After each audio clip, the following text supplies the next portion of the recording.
Widdly, widdly, widdly, widdly, widdly, widdly, widdly, widdly, widdly, wee.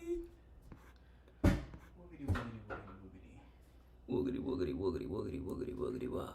Woogity, wah, wah, wah, wah, wah. Woogity, wah, wah, wah, wah, wah. Woogity, wah, woogity, wah, woogity, woogity, woogity, wah. You know? Is Waka Flocka Flame from Florida? I don't know. Do you know who Waka Flocka Flame is? I do know who Waka Flocka Flame is. Just wanted to let you know also, I'm streaming. They can't see us, but they can hear this conversation after. Oh. I didn't want to play the music because it's copyrighted. Okay. So now it's just like us rambling. Huh. And it's sounding like I'm peeing. A very strong stream. Well, you are. Yeah. A fire hose down there. Yeah. Yeah, I know who Waka Flocka Flame is. Yeah. He's like a rapper that's almost a Pokemon. Because he says his own name a lot. Oh my god. You think he starts out as Waka? Yeah. Second evolution, Waka Flocka. And the final Waka Flocka Flame. Oh, definitely. Do we hear a Daniel? Mm-hmm. You do hear a Daniel. Almost done. Pinch it off. Oh, I can't. If I pinch it off, it's spray everywhere. Worth it?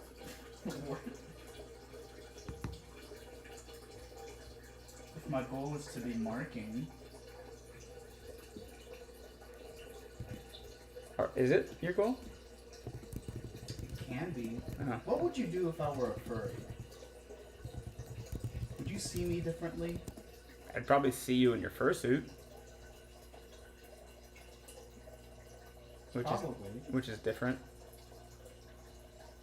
Yeah. My fursona. I'd make jokes. Do you know what Egyo is? Egg yo? Yeah. A-E-G-U-Y-O. Egyo. A-E-G-U-Y-O? No, A-E-G-U-Y-O. No. I wonder if anybody in chat knows. The Greek person might know. My brother says you got fursona money. I mean, I think so. How much does one of those cost? Like A fursuit? yeah. A lot. What, like 20 grand a lot, or like? Oh, I don't know. I'm thinking like 2 or 3 grand on like the upper end of average. No. I mean, I don't know. I just know that costs a lot. I don't know like how much a lot is. Well, a lot is very subjective. True. Someone said, Love Mystery says like $3,000. That's not like prohibitive. For a... If it's part of my lifestyle, this is something that's very important to me. Oh, they also followed up by saying that's on the low side. Oh, damn. Okay, maybe it is a lot. Yeah. I was gonna say, but also it's like you're $3,000 for a mascot costume? Yeah. I mean, granted, they are often much more intricate and complex and better designed than but from the outside, I don't want to spend $3,000 for a... Well, then you're not a true furry. Well, yeah. But I guess if it is like a lifestyle thing, then $3,000 isn't a lot. With that lens, it's not that much. I'm glad that you're on my side on this, Ben. My brother says I've driven $3,000 cars before. Whoa, that's kind of impressive. Where did you find it? A ditch? It's like a '92 Civic. That was almost my first car ever. Oh. I had a '92 Accord. Hey, I had a '91 Accord. Did you really? Yeah. Nice. It's funny. How many miles were on it? I don't remember because it got stolen and stripped for parts. The greatest part of that story was that you stole it. No, it was stolen from a church parking lot when we were at a retreat. Huh. Yeah. Jesus took the wheel and all of the other parts as well. And did not return it. He said, "I'm gonna need this. I swear if you turn around. If you check for your car, then that means you don't believe in me." Yeah. and you won't be allowed into the kingdom of heaven. What is it? Jesus did not speak of his own accord, but he stole mine. Not very civic of him.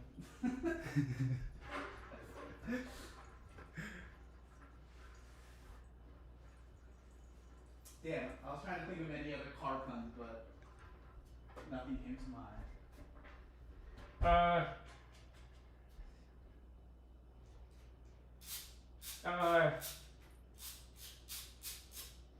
I hope he gets an STI.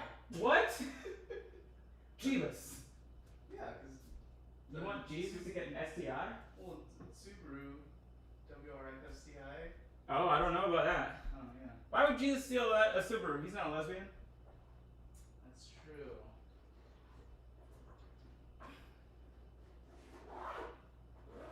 But God is a woman. God is a woman. You know the funniest car that Jesus could steal? The Pope-mobile. A Honda Cross Tour. Because it's a cross tour. He's going on tour with the cross. Oh, we're going to hell.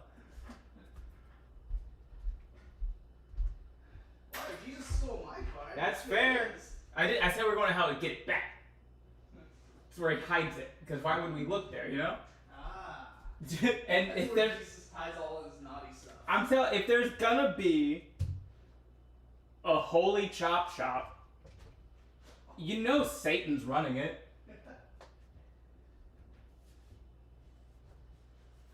You need a fence for stolen goods and stripped copper off of carburetors?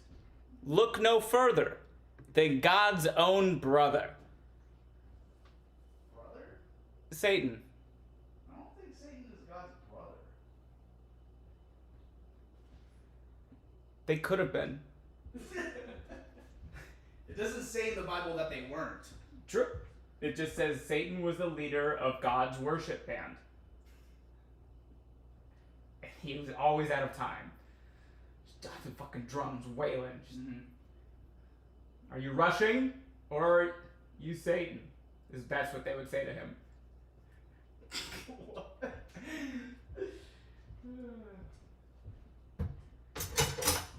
And Satan would go, I don't even know what a Russian is yet. And God said, oh, you will. And they will know of you. And he saw that it was good. And he saw that it was true. I'm gonna go punch things now. Have fun punching things now.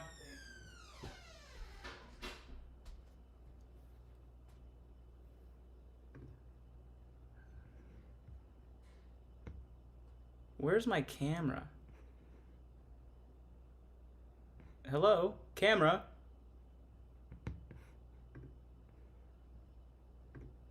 Got it.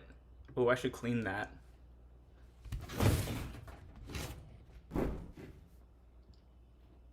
Hello, Roof. Hey, thank you for the sub, Aaron. Welcome back in, the resub. 5 months. Hello. That doesn't really look better, does it? Hold on. Hold on.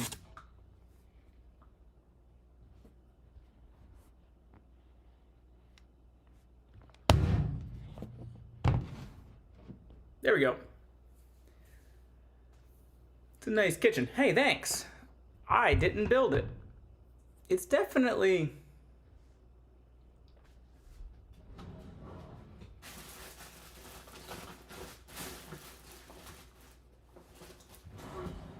microfiber towel.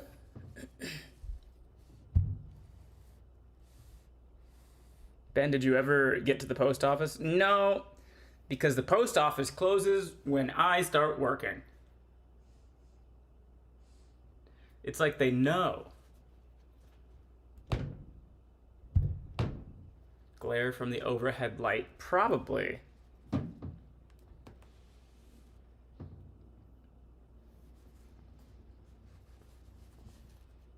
Honestly, if I just put this towel over it, it like adjusts properly. but then the towel's over it.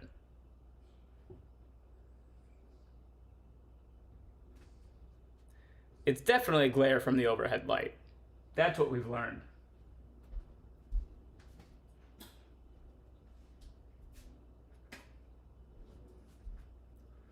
Welcome to Mood Kitchen. We're not doing this.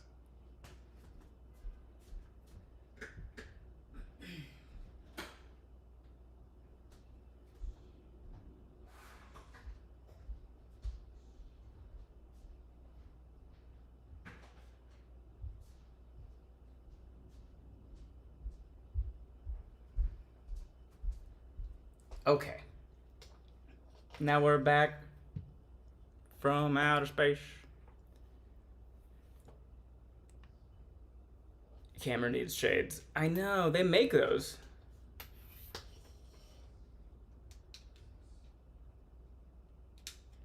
I wonder if I can... So the camera that I was using with the gimbal, the power cord is no longer working on it. And it's a lone camera, so I have to contact those guys to let them know.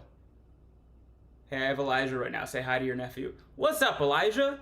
If you can hear me, give your father just one quick, just closed fist whack on the thigh. Not really hard, but let him know. Let him know I'm the cool uncle. Just let him know. I'm the only uncle, but still. Wait, no. I'm not the only uncle. I'm the only uncle on your dad's side that we know of. You have 2 Uncle Bens. Did you know that? Are you aware of that? You're double Spider-Man. He's broken. What do you mean? What do you mean? What do you mean by that? What do you mean by that? The TV is talking to him. Oh. Yeah.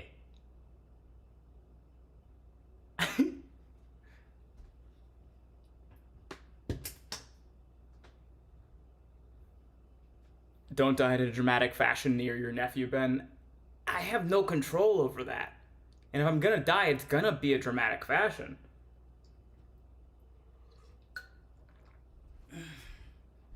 Oh, cords. I need a cable.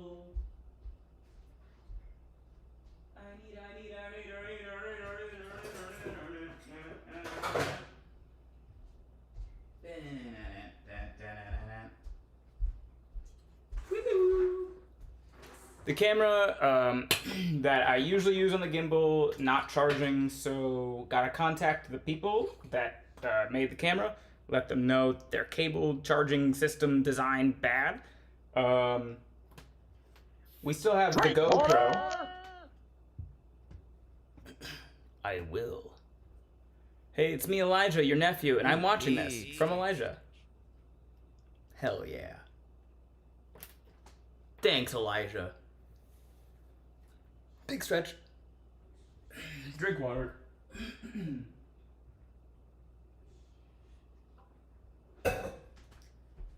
We still have the GoPro. I just gotta make sure the GoPro works the way that I need it to. Because usually I just plug the GoPro directly into the laptop. But today, we're plugging it into the capture card. And we're gonna see if that,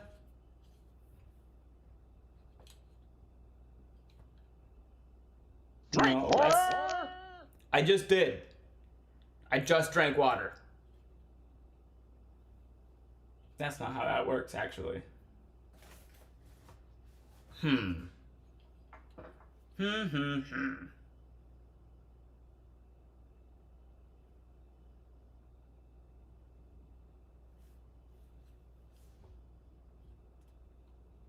I I need longer cables. That's what I need. I didn't see it, so it don't count. It does.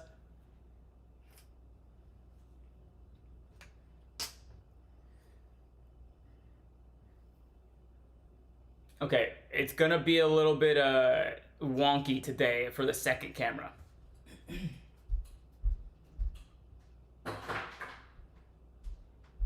But honestly, when is it not a little wonky on the second camera, you know? Or closer outlets. It's not so much the outlets. I have outlets. It's just where I have my laptop right now is the most out of the way place. And I'd like to keep my laptop out of the way. Because I'd rather have my laptop out of the way than in the way. I use all of my available countertop space for things like chopping. So we're still gonna have what you cooking? We are not making country breakfast skillet for dinner. We are making a garlic parm chicken and rice dish. It's gonna be good. It's gonna be good. I'm gonna clean my counter just a little bit. Whoa.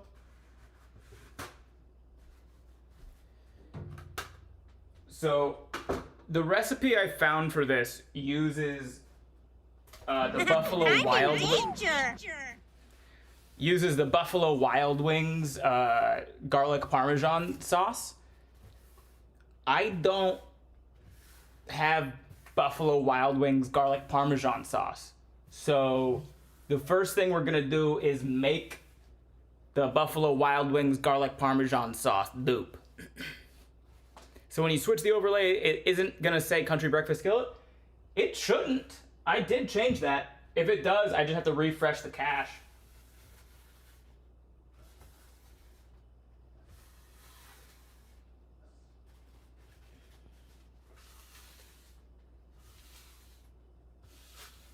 First thing we're gonna do is we're gonna make the garlic parm sauce dupe recipe that I found, which is going to take it's gonna require 25 minutes of baking garlic cloves. So while the garlic cloves are baking, we can work on the rest of our recipe. We're also gonna try using the triple burner on the stove, the one that gives me a lot of issues. My theory is that if I just set it to like low, maybe it won't go on full blast like it usually does. Your hair looks extra feathery today, Ben. Thank you. I showered this morning.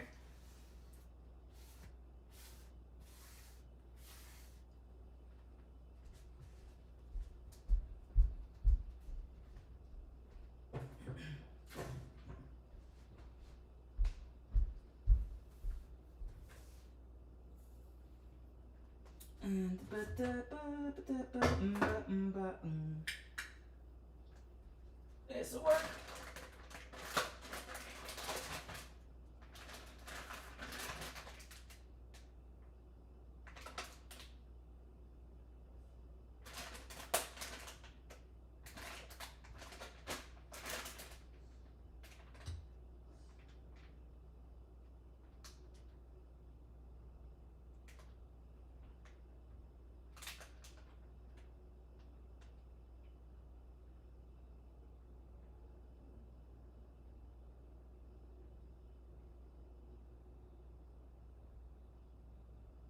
Okay.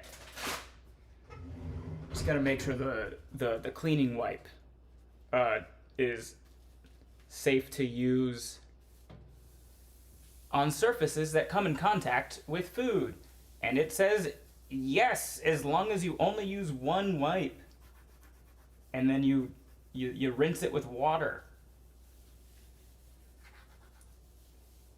So I guess really the answer is almost.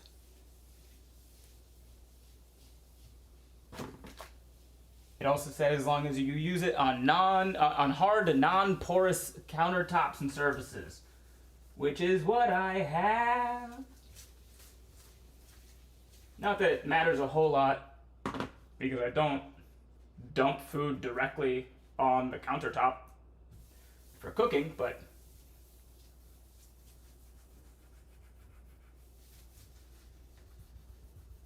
better safer than sorrier.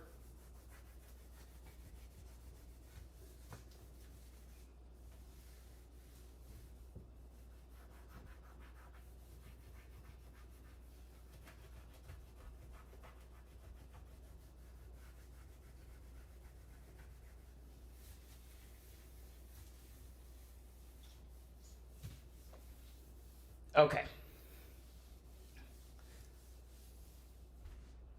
Counter clean. We're gonna rinse it off with some water.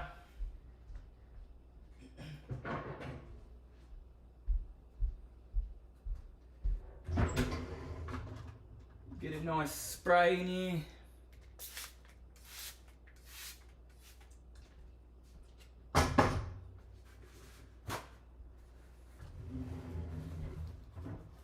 Paper towels. Good. Little brother just graduated today. Congrats. Graduated from high school, college, postgraduate.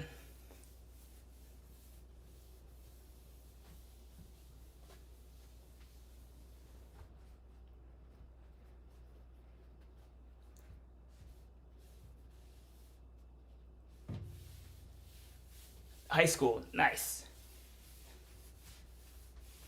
Is he going to college or joining a trade or running away to the circus? Does he know what he wants yet?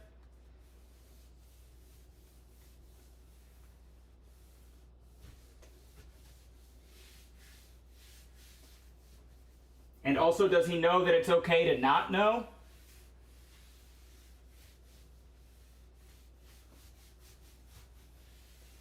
We're all lying. None of us know what we're doing.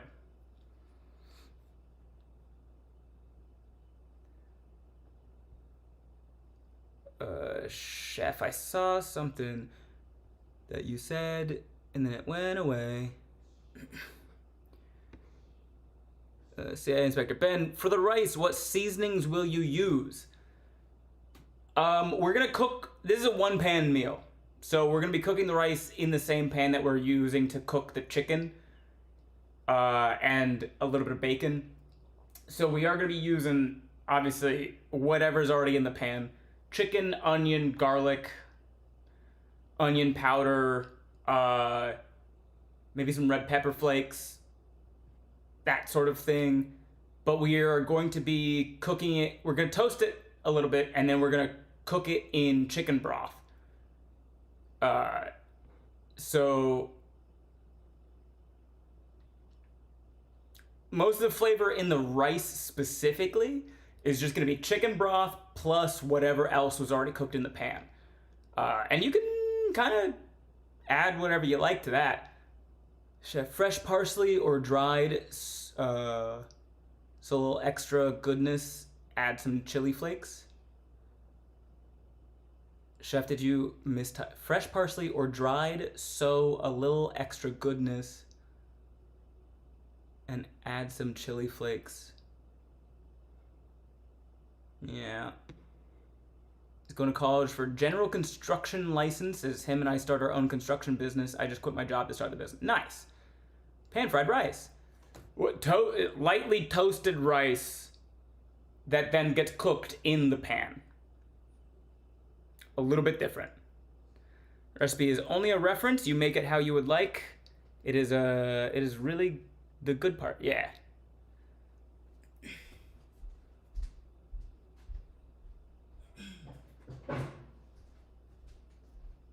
Okay.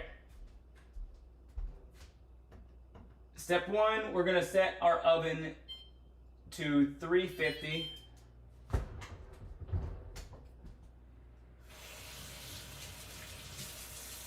gonna need this.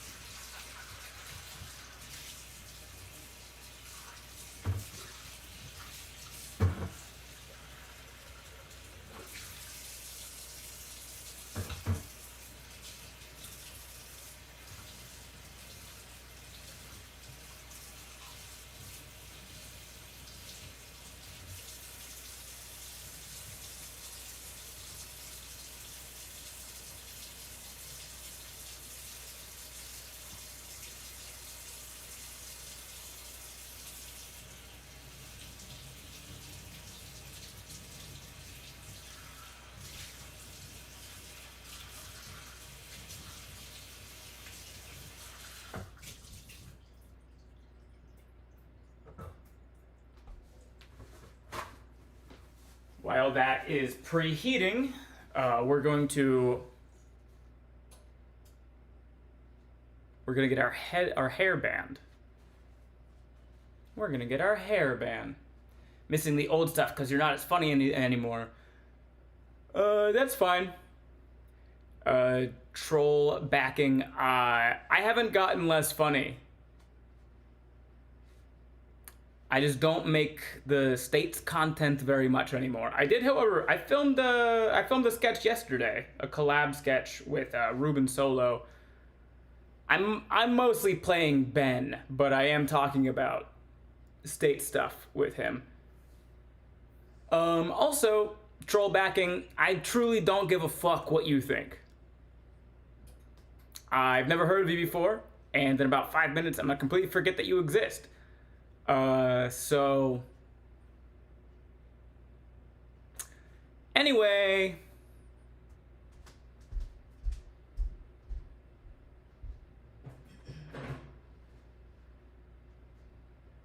Where's my hairband?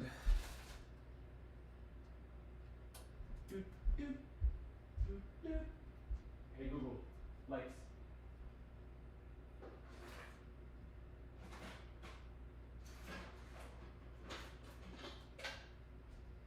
Got it.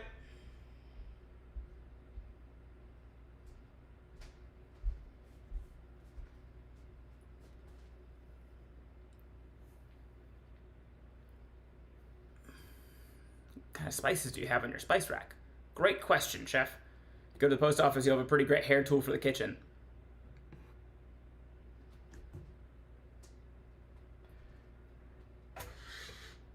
These are my spice rack spices. This is just like generic thing that I bought at Costco when I first moved in. It's got, you know, the basic ones. I know this says onion salt. I don't put salt in there. I refill it with onion powder. How fresh are they? All of these have been refilled at least twice in the past 5 years. The ones I use the most get refilled multiple times a year. The ones at the top are the ones that I use the most. Garlic, onion, thyme, and rosemary, I use those the most. That is kind of starter pack spices. These are not all of the spices that I own.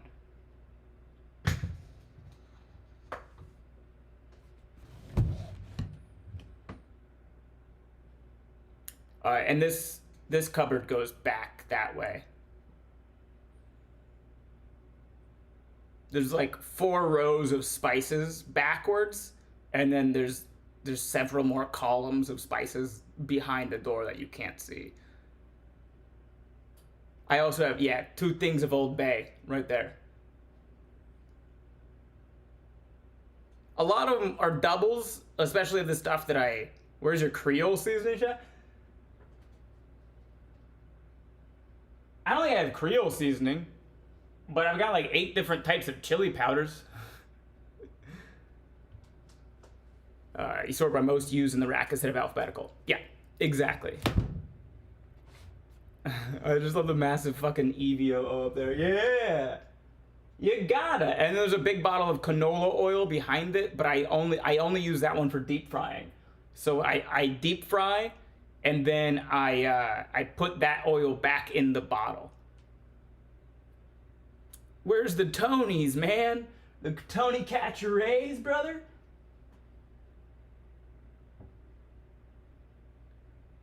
I don't think I have any Tonys here, but also I don't know if they gotta sell Tonys at Ralph's in SoCal, or at Old Bay or Adobo.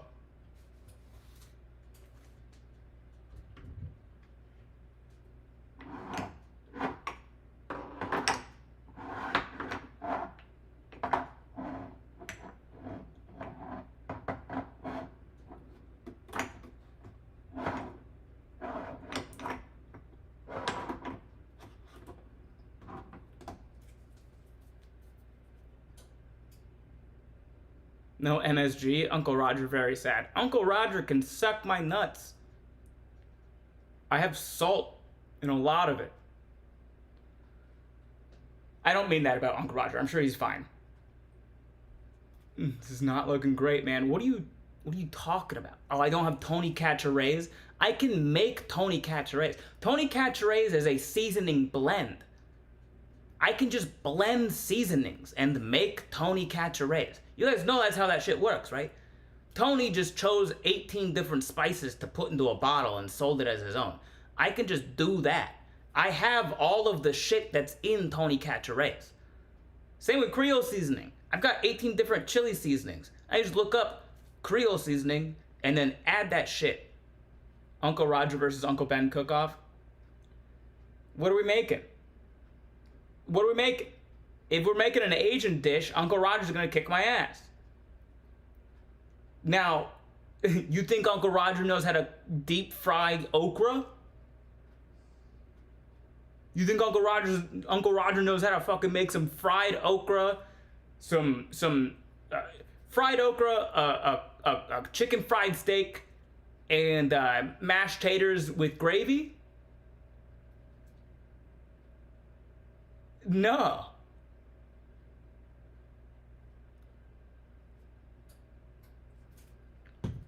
Mediterranean might put you on equal footing for the challenge. Y'all have seen me make a fucking pasticcio. You sure? You sure? You sure we're on equal footing for Mediterranean?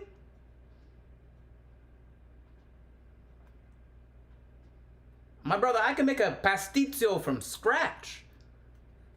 Drink water! Beat the heat, drill sergeant, beat the heat. What does Old Bay taste like? Paprika. Paprika. It's Old Bay is like 75% paprika. Adobo is mostly salt.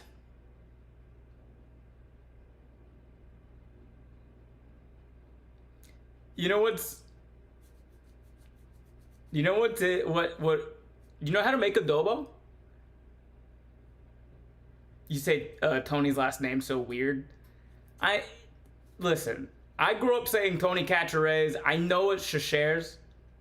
I know it is. But like, you say Tony Chachere's to a person from SoCal, they're gonna look at you like you just like invented noises.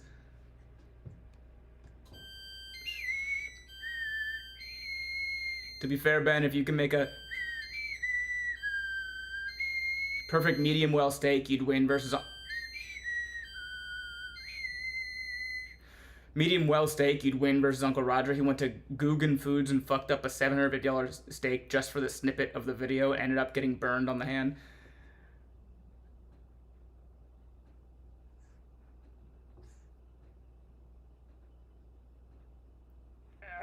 How do you fuck up a $750 steak? You just toss that bitch on a skillet and wait.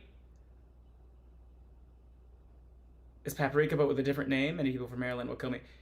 I mean, it's more than just paprika, but that's mostly what Old Bay is. Uncle Roger is dope. I'm not saying that Uncle Roger is bad. I'm just saying if we do a cook-off and we're not cooking Asian food, I'm putting my money on me.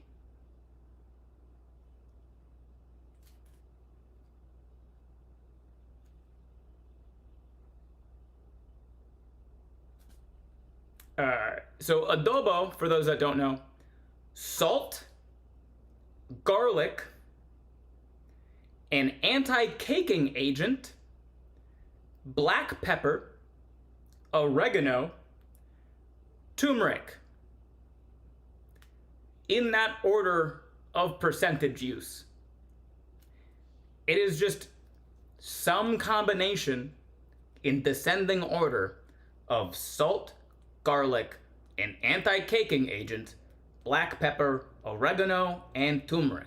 And with that in mind, you can look at what adobo looks like and take a pretty solid guess of how much of each thing is in there. You can see this is mostly salt. Adobo is like 80 to 85% salt probably 10% garlic powder, and then 5% anti-caking agent, black pepper, oregano, and turmeric.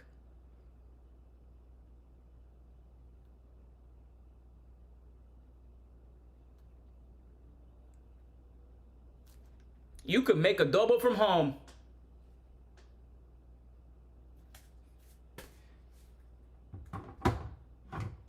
Same thing with Old Bay, same thing with Tony Chachere's. If you look at the side of the seasoning blend, it will tell you what seasonings are in it, and then you can just look at the blend and go, oh, I see. I see what's happening here. You need that salt for the lack of thyroid. If it's iodized. I don't know if adobo uses iodized salt. It's sold in America, and I didn't see a thing on it that says non-iodized, but you don't know for sure.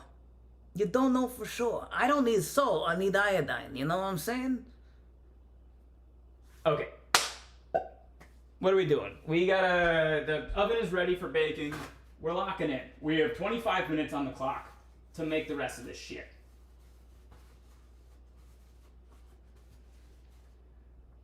We have a ramekin. I don't know if this is oven safe. I hope so.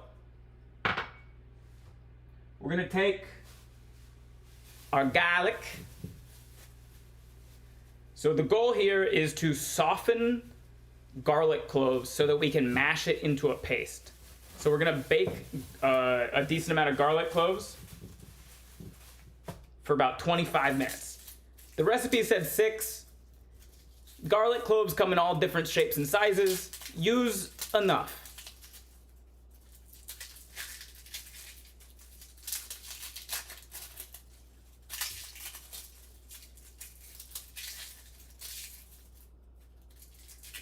We gotta take their jackets off first, though.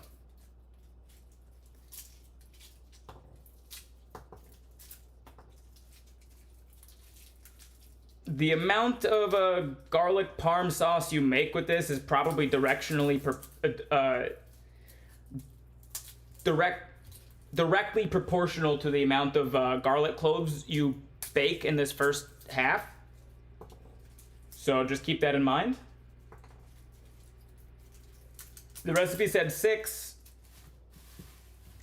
Couple of my cloves are pretty big, but like at least one of them is pretty tiny. So I'm adding a 7th. Is this recipe linked, or are you going off the book? I'm not in the book, and I'm ding dang glad of it. I'm mostly sticking to the recipe, so I can link it. Is this what the kids call overstimulated? No.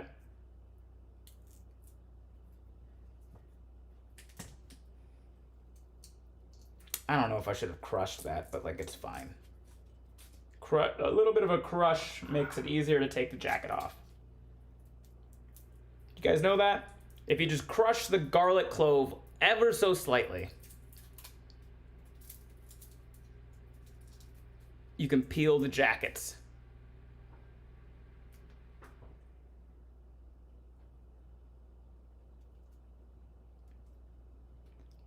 The other way to do it, you take one in your hands, like this, in the heels of your hands.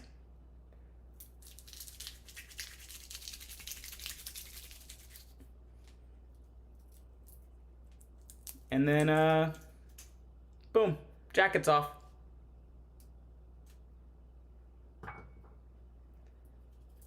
If you got soft hands, don't do that. Garlic is hard.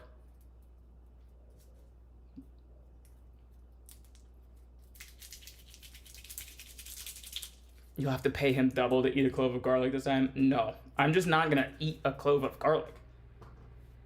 It's not happening.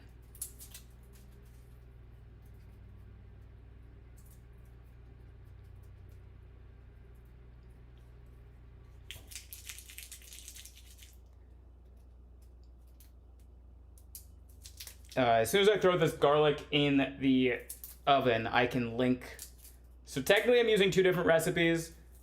One recipe is for the B-dubs garlic parm sauce stew.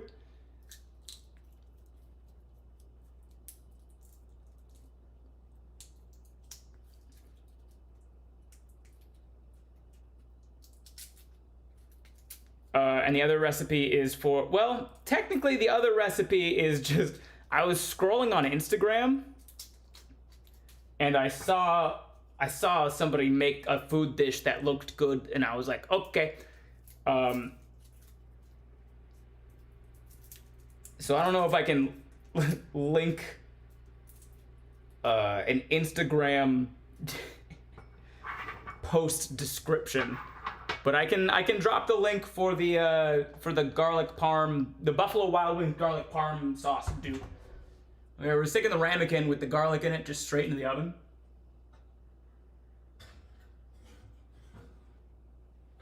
For about 25 minutes. Be-de-dee.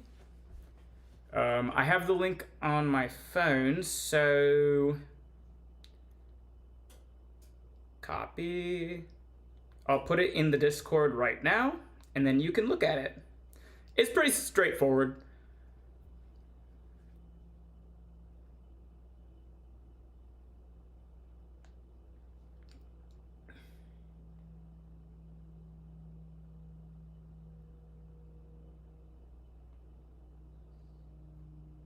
Okay. With that being done there, so we have about 25 minutes on the clock while the garlic softens. Softens. Let's clean up our jackets here. Step 2. The ramekin. Tiny bowl. You know the little tiny bowls you steal from restaurants where they put like sauces and stuff? Tiny little... It's called a ramekin.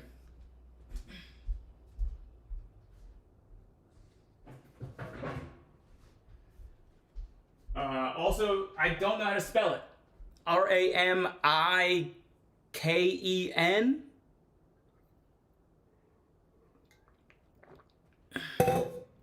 The recipe that this guy was using on Instagram said to use leftover bacon.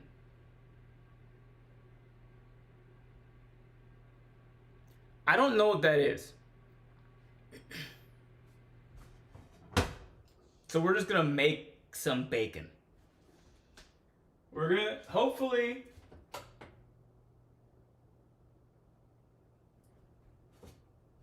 we're gonna try the triple burner.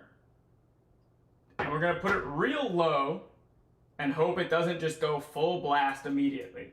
It looks like it didn't. It looks like it did not go full blast. So I'm assuming just at some heat level, it decides, fuck it, and it goes full blast. 2 is not that level.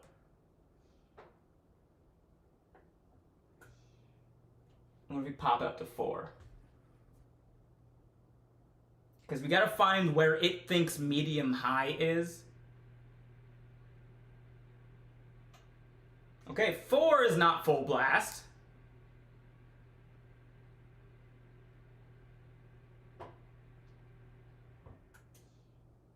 5-ish?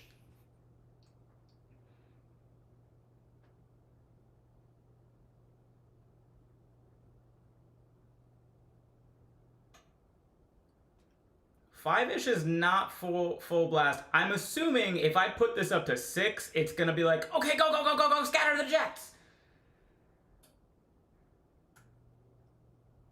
6.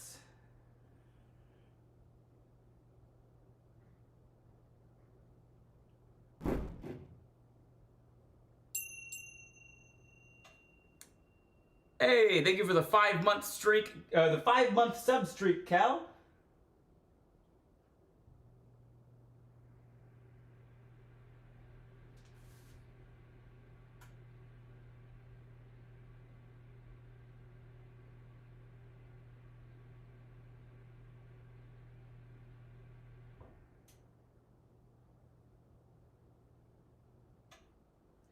It's behaving today.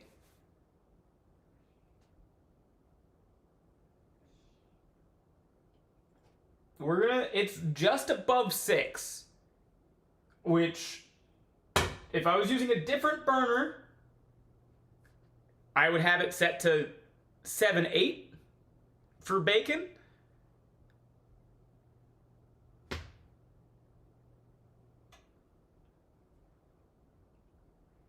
We'll see. We'll see how it goes.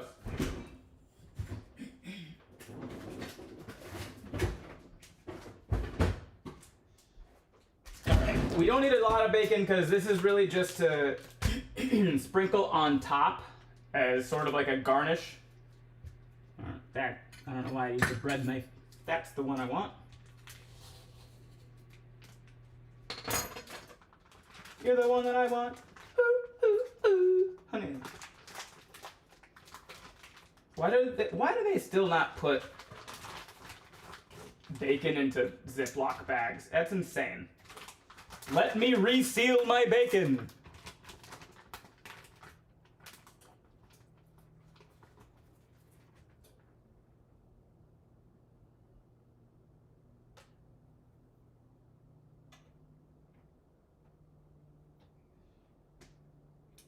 Okay, the pan is not hot yet, but that's fine. If we start it low,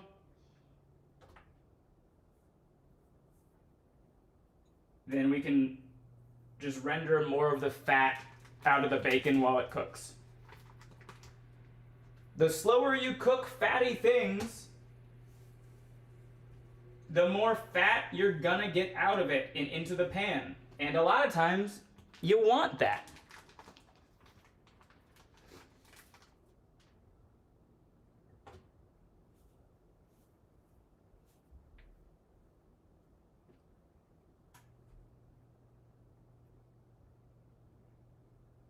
Okay. Hey.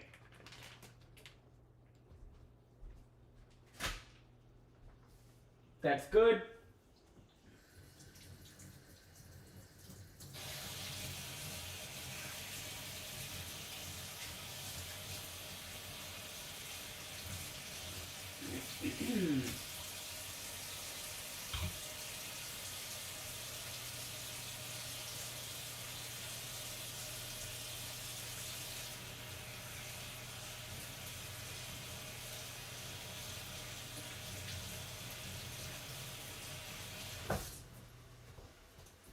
Now we're sizzling. Now we're sizzling. All right, let me double check this recipe real quick. It's very straightforward, but I want to make sure. Did he ruin a cast iron skillet?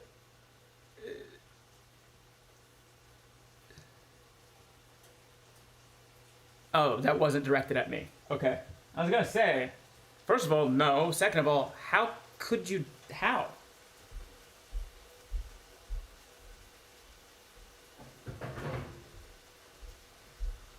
Iron in the shape of a wide, shallow bowl.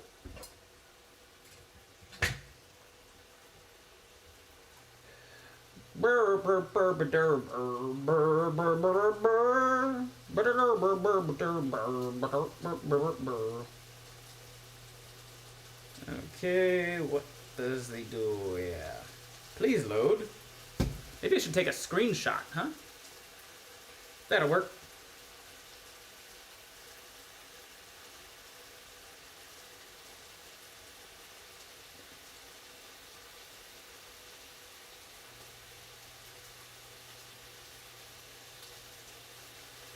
Bang. Okay, so we need the chicken cut into small pieces.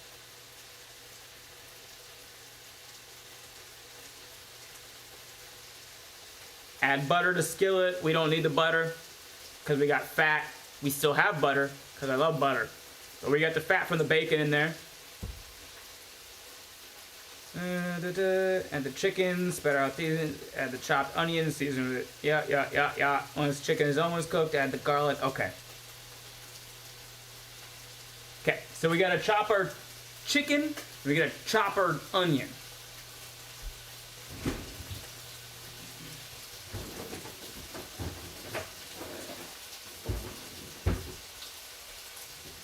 If this is your first time here, then you don't know this about me yet. But if this is not your first time here, then you know this about me. I don't like to cut chicken before cooking. If you cut the chicken before you cook it, it's a lot easier to lose all of the juice. So I'm gonna cook the chicken thighs whole, take them out of the pan, let them rest for a minute or two, and then chop them up into cubes.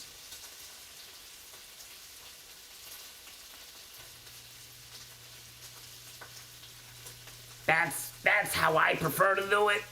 If you want to cube your chicken before you toss it in, you absolutely can.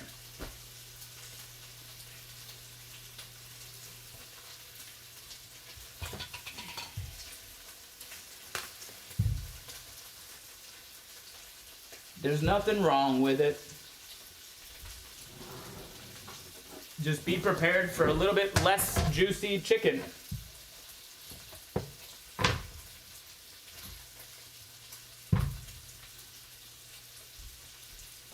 Onion,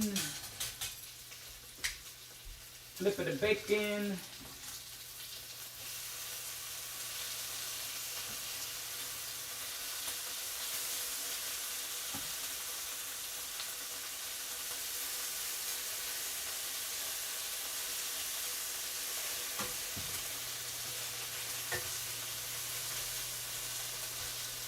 We still got a little ways to go on that. Where did I put my knife?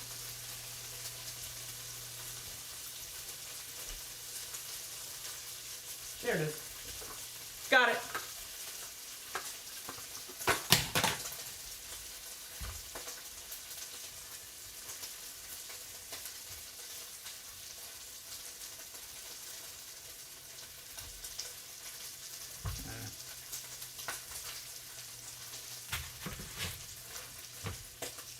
Okay. With that being said, let's pop into the other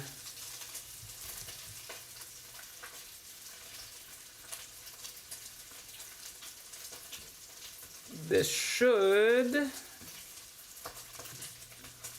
I gotta set these up again.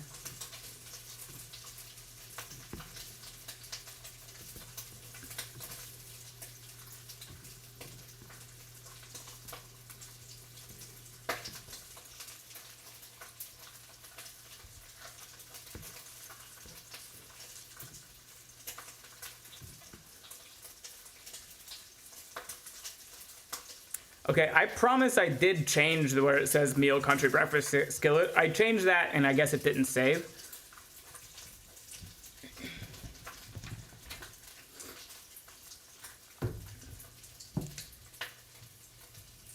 Why is this? Okay, there it goes.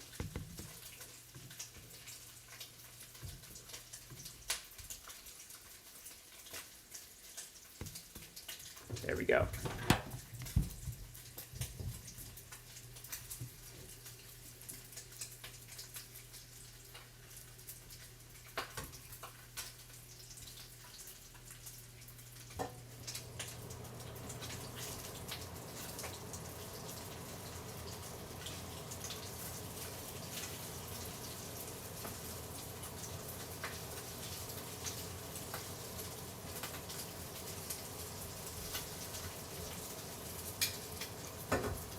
Let me get a...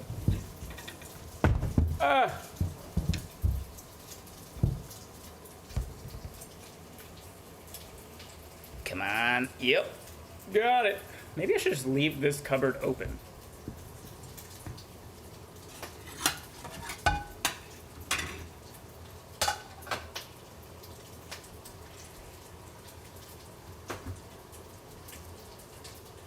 Gotta get a place for your bacon to go once you take it out of the pan. You put the paper towels down to soak up all the grease and the bacon fat. If you want to and you have the means for it, you can put it over top of a screen so it can drip down, like the bacon grease and fat can drip down into a bowl that you have beneath it, or you don't do that, and it's still fine.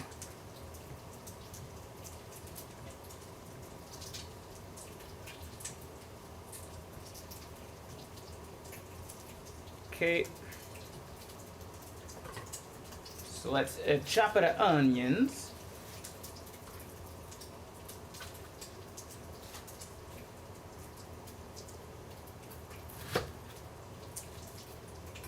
This is what you do here. You chop off the stem, but you keep the bottom intact.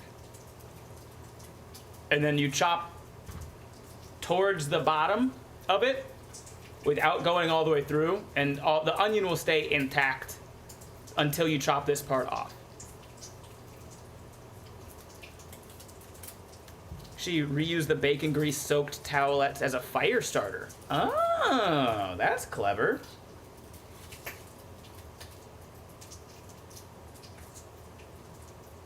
There are easier ways to peel the skin off an onion. This one is actually coming off really easy, so I'm just doing it this way.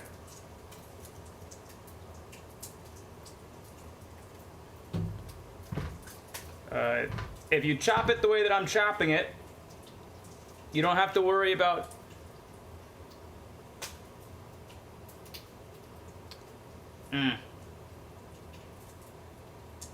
It's fine. You know what? As long as it's chopped, who gives a shit?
I have bad news.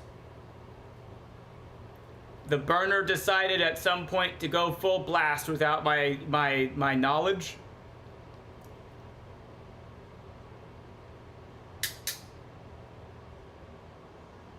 So we're gonna take the pan off of it. The bacon is just really crispy.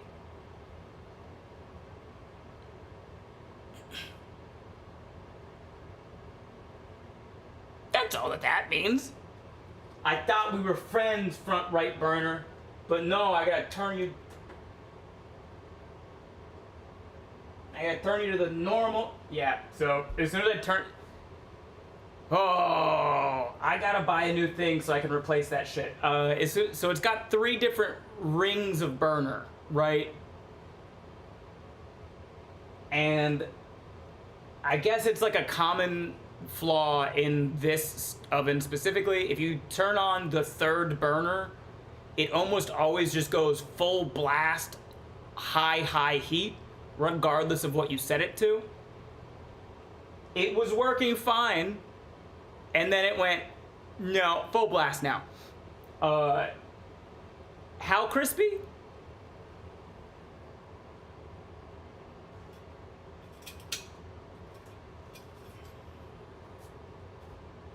So here's one side of the bacon.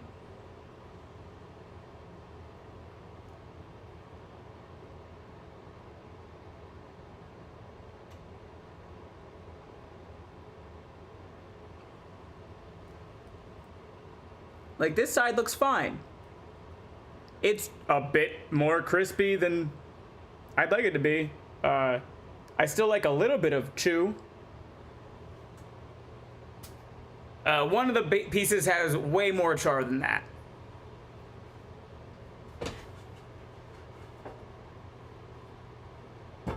Alright, we're gonna let that fucking stove calm down for a second. Looks fine to me.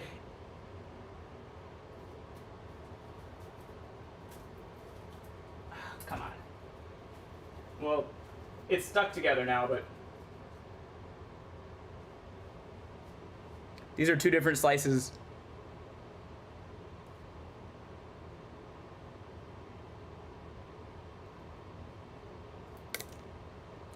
It's still edible because it's bacon. But I'm upset.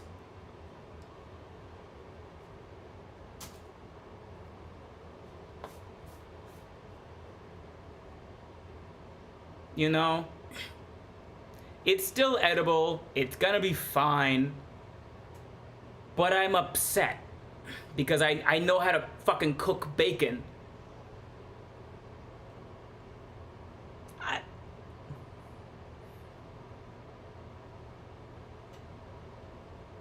It's fine.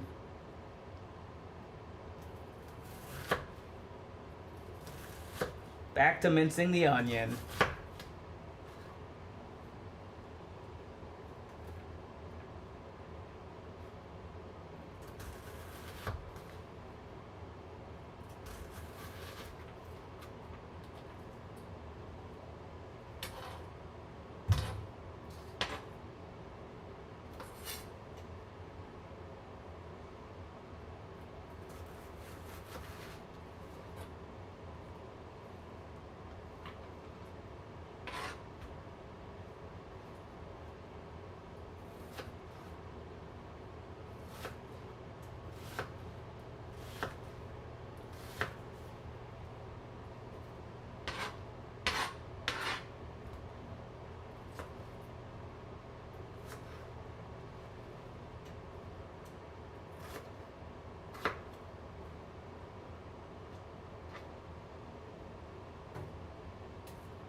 Cool.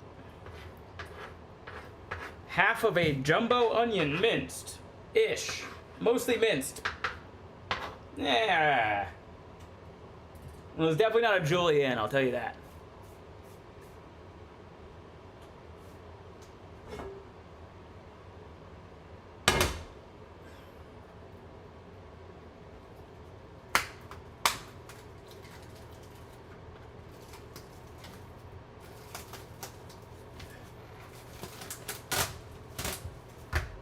Okay.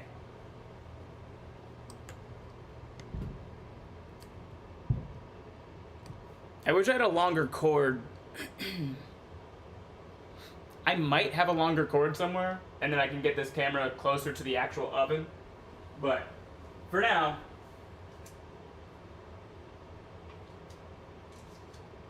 recipe calls for a tablespoon or 2 tablespoons of bacon, or 2 tablespoons of butter in the pan. But because we have some bacon fat in there, I'm only gonna add 1 tablespoon. And when I say 1 tablespoon, I mean, I don't know, roughly a tablespoon. I looked at it, I chopped it, I threw it in there, and my heart is gonna be unhappy about it. Are they bone-in chicken? Please tell me you're gonna cut them in half and stuff them. I would if that was what I was cooking, average parasocial chatter. Unfortunately for you, I'm cooking a completely different recipe than what you're suggesting I do with them. So no, these are boneless, skinless chicken thighs, and I will not be cutting them in half or stuffing them. I'm gonna put them in the pan with the onion, and I'm gonna cook them. I know we're cooking garlic parm chicken, but it would be delicious. Yeah, a different recipe would also be good.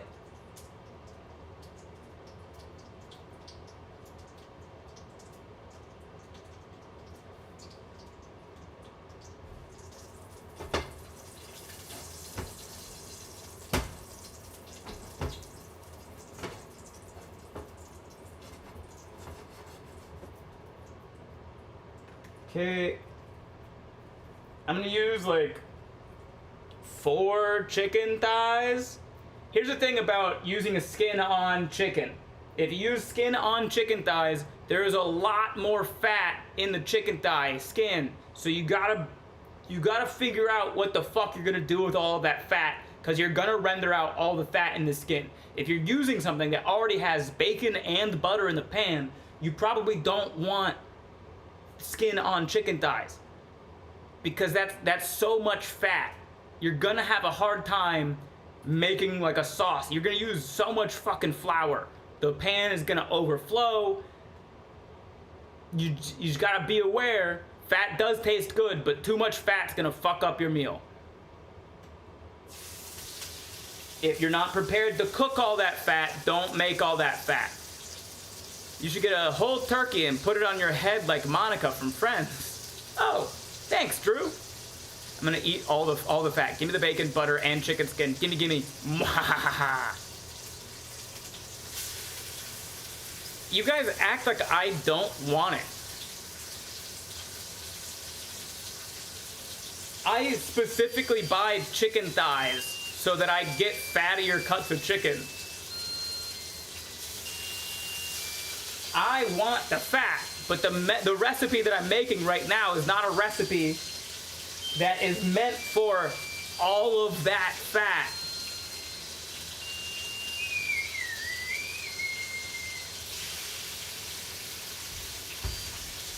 Oven's done. The ramekin did not break. Hooray! The garlic has been baked. Gotta let it cool a little bit. I need my hands clean, please. Please, hands, clean.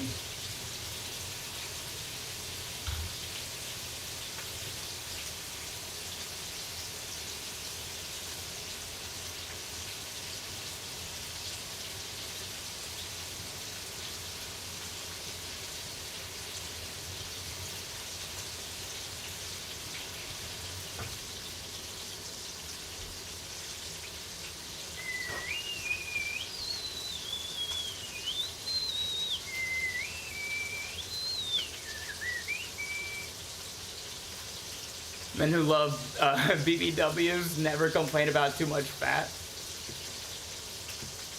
No, but one time I made dumpling bake, one of my fave simple, easy meals, and I ate way too much of it in one sitting. It has a lot of coconut milk in it, so it's very much a little goes a long way kind of meal. But I did not listen, and then I almost pooped my pants in the car next morning. I had to pull over and run into a Walgreens LMAO. I'm glad you survived. Alright, we're gonna add the onion to this pan as well.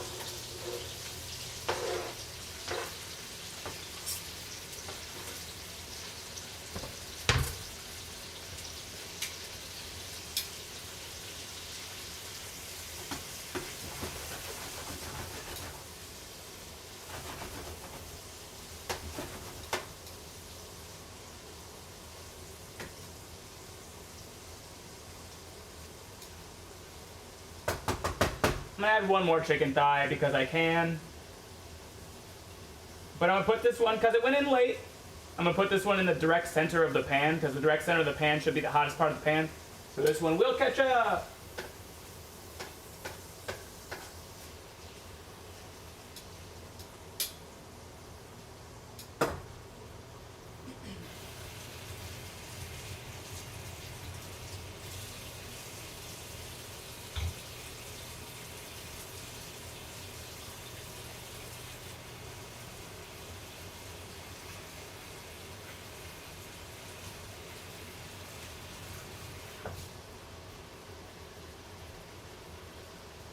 Alright, before we do literally anything else, we're going to season the chicken. The chicken. The chicken.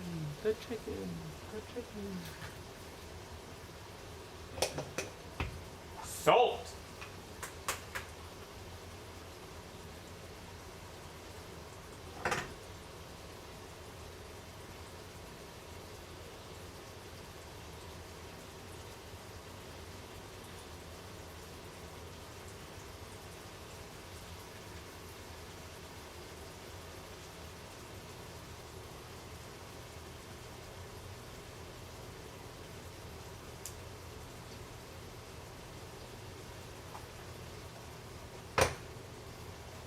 Pepper.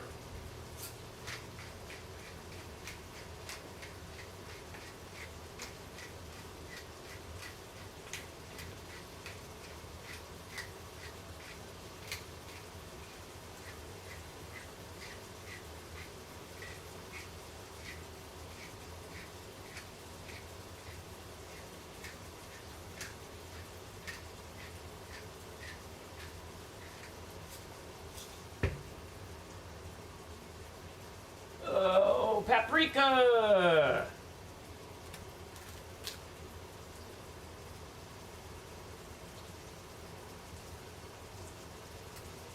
I forgot to refill my shaker, so I just have to be really careful with this bag.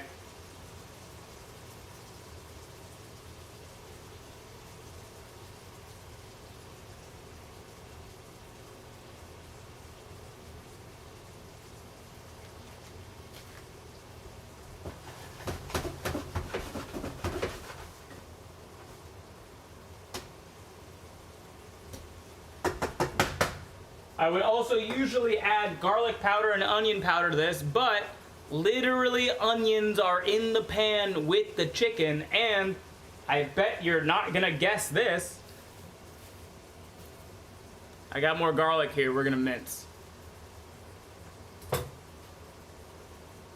I need suggestions for a name for my villager. Do you have a name for your village?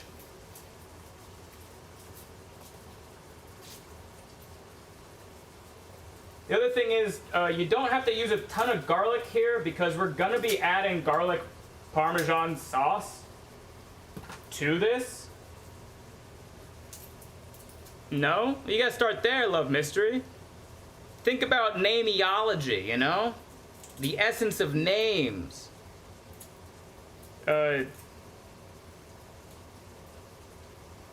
Pittsburgh was named after Pittsburgh being the suffix that means city.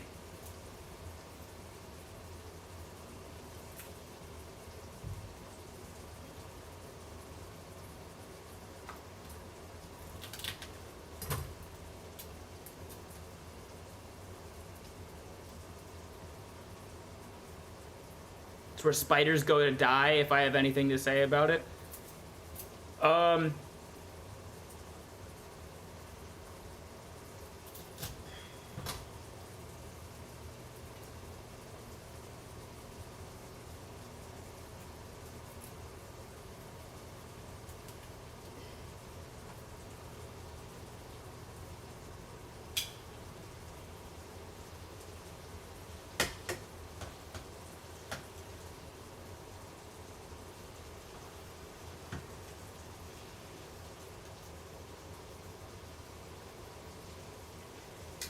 The village of Arachmortum, Arachmortum.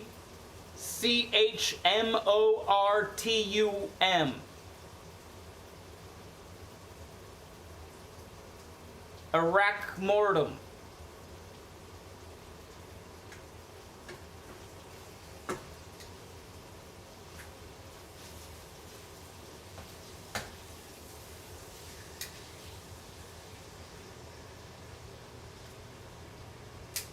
It means spider death. The village of spider death.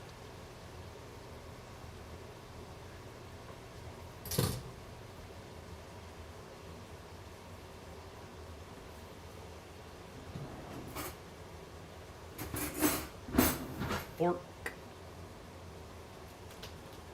I'm gonna mince our garlic with a fork. Just push the prongs down on your clove and then swipe it across.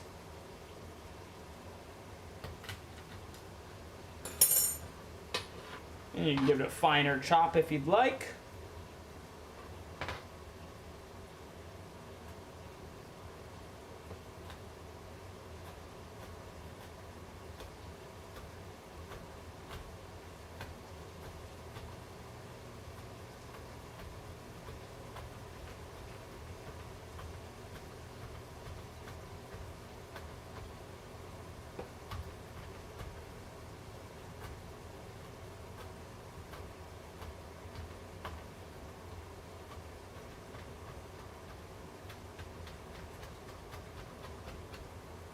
Oh, and then, Love Mystery, if you name your city the village of spider death, Arachmortum, you can name all your villagers after Spider-Man villains.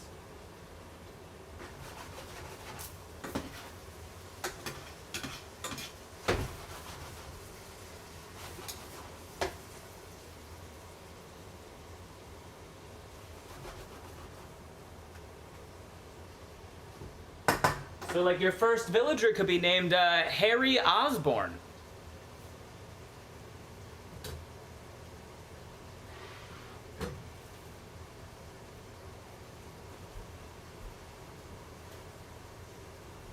All right.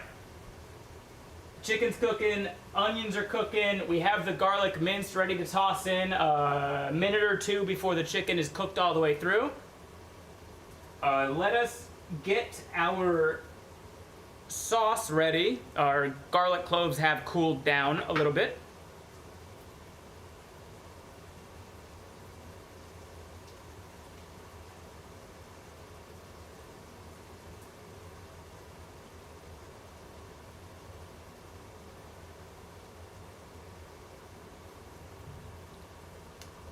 I maybe did this part wrong, but like,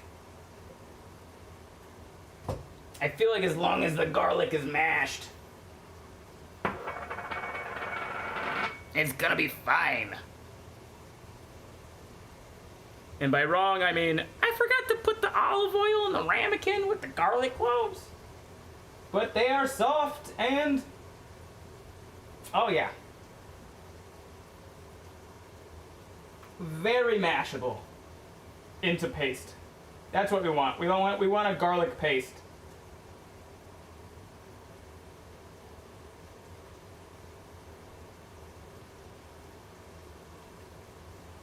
So similarly, just use the back of a fork, push the prongs down on it, and slide.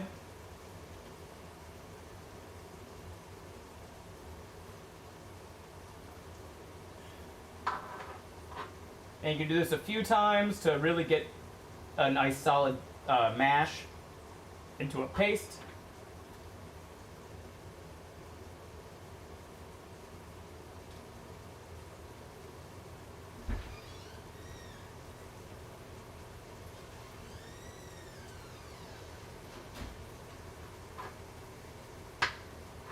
Paste enough.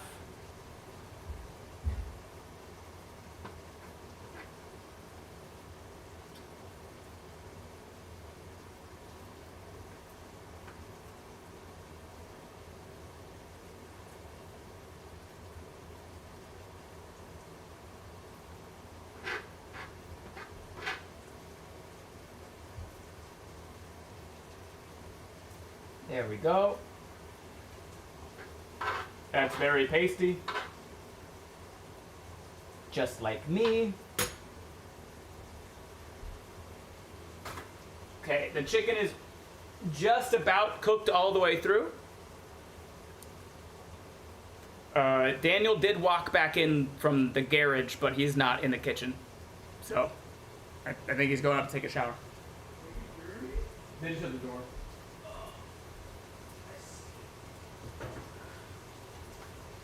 It'd be wild if they heard you. You didn't make a noise. That's what I'm saying. Oh, my old man back. Your old man back? My old man back. Hi, chat. Ooh, ooh, ooh, ooh, ooh, ooh. Wow. Hello, CIA Inspector. Hello, Sarcastic as Cal. Oh, that's a good username. Sarcastic as cow. What are we making, chat?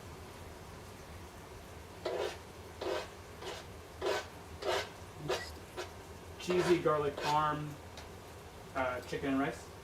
Uh-huh. Hi, Big Mama Bear. Hi, Cookies. Hi, Comical Tuber.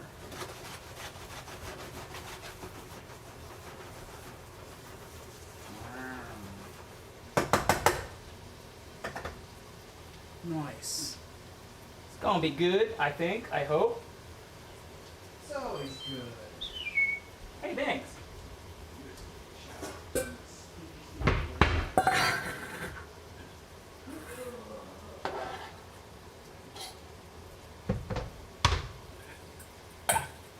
Okay. We'll drop this down so you guys can see the sauce and the recipe. Okay, we have the mashed garlic And we're gonna add in, I don't know, a tablespoon of olive oil, which we'll probably use a little bit less because that was supposed to go in with the garlic in the oven. And we're using real mayonnaise.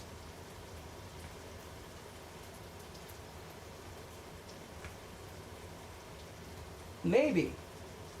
There we go. Says half a cup of mayo.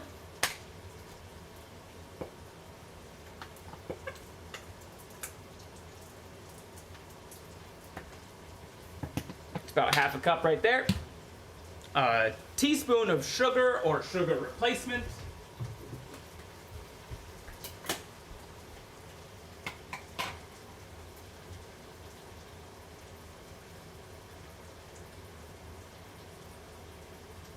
Yep.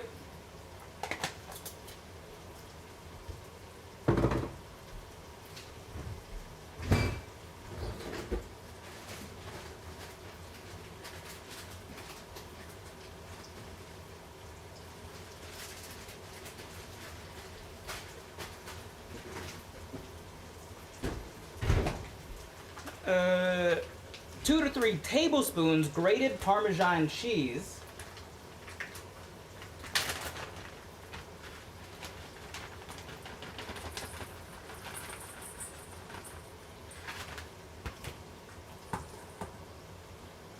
A tablespoon of apple cider vinegar.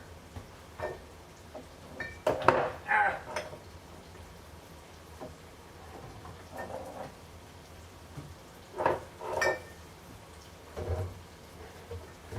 Huh.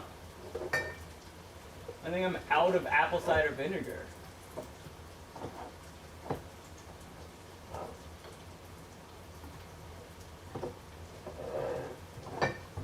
Alright, well, we're going to use just a little bit of distilled white vinegar. It'll be fine.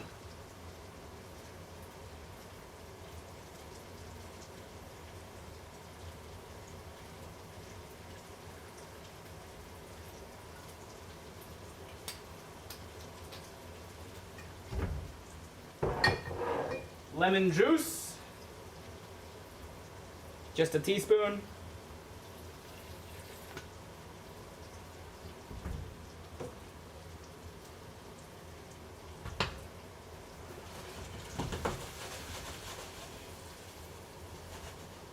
We're gonna take our pan off the heat because we're still doing this. Salt.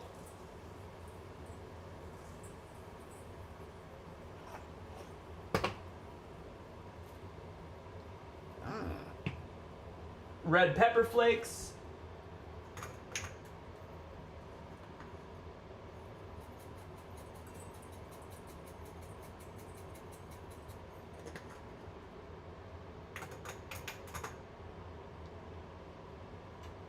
Oregano.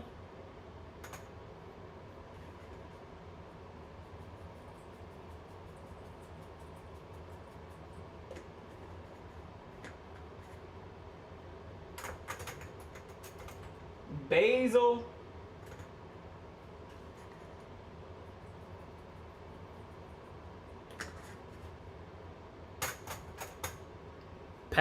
Freshly ground black pepper.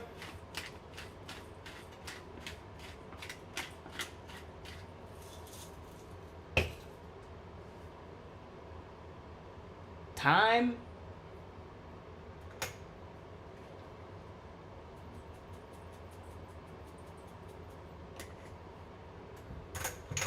And then whisk it together. That's it. That's it. Whisk it together.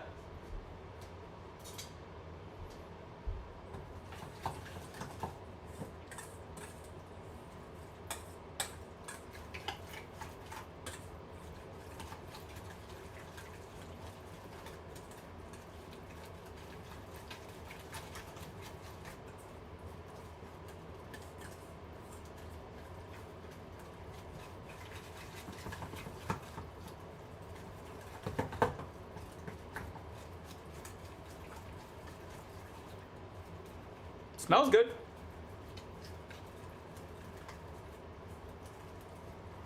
I think, and this is probably like just a personal thing,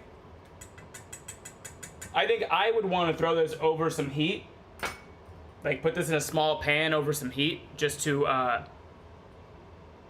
melt the cheese and incorporate it a bit more. Because right now it's pretty chunky. So I think if we throw this, we get a small pan, or a small pot, I should say, like this.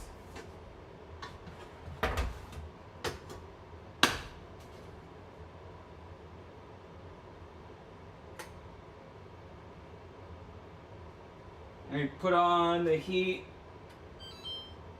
to medium. A little lower than medium low to medium, somewhere in there. 2/3 medium low. And we'll transfer this into that pot and we'll just kind of let it all melt together. Because it's definitely chunky. If you like it chunky, does it get thrown over everything in the pan at the end? It does get thrown over a bunch of stuff in the pan, comical. I'm gonna check the guy's recipe one more time to see what stage he throws the garlic parm sauce on. Because usually the way that I do it, I'm gonna try your recipe the way that you wrote it first. I'm gonna make notes and I'm gonna change it the second time if I see some changes that I'd like to make. So we're gonna throw this into our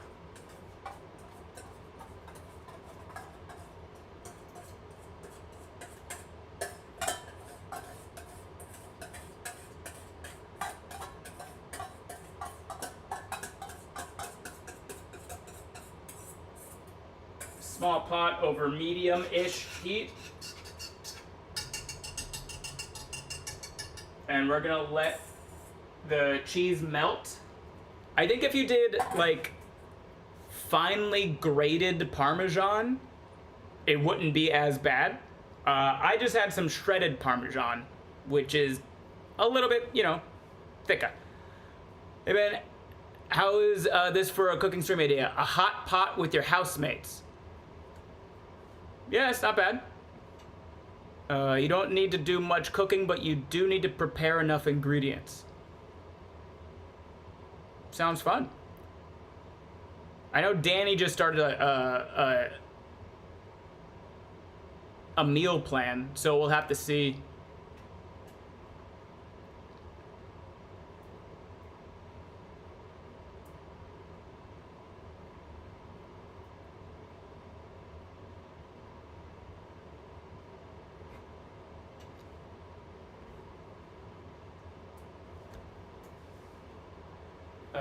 While that is getting up to heat, I'm gonna double check this guy's recipe. Oh wait, I took a screenshot of it. Show me the money. He was a skater boy.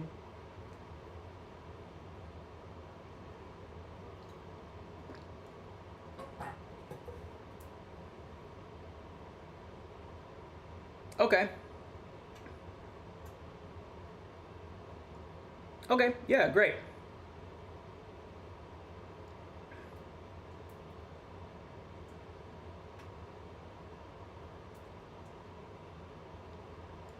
Perfect. So this is where he adds the garlic parm sauce to the chicken, to the pan with the chicken in it. But he also cubed his chicken before he cooked it, so I'm gonna take this time to take my chicken out of the pan and chop it now, throw it back in the pan, and by that time I think the sauce should be completed. Cotija cheese would be a good sub for it to be less chunky. Oh, that sounds so fucking good, chef.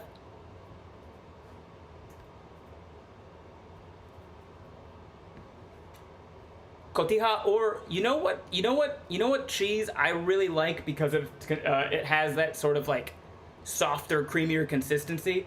I had it once on a burger from a food truck in Orlando. goat cheese, dude. Goat cheese on a burger.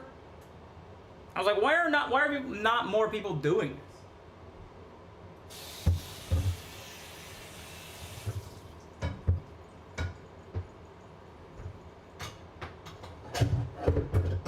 But yeah, cotija cheese would be good. Any cheese that's not hard, that's a real thing. I don't know if you guys know this. You can look up hard cheeses. There are hard cheeses and there are soft cheeses. It's exactly what you think it is. So like a soft cheese would be good in here. Okay, our sauce is starting to boil, or simmer, I should say.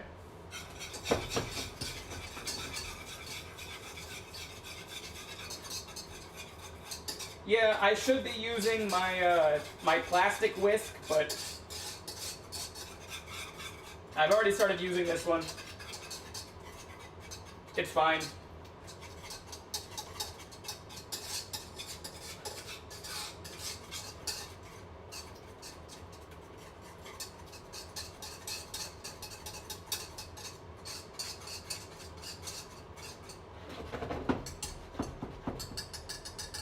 Okay, we're gonna turn that down to low and just kind of let it sit in the heat of that. Goat cheese is best spread on toast or crackers, or as Ben said, on a burger. Yeah.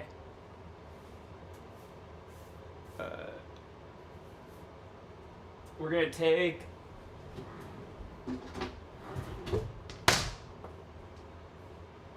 our chicken out of the pan. Oh, that's cooked so perfectly. I'm very happy with that.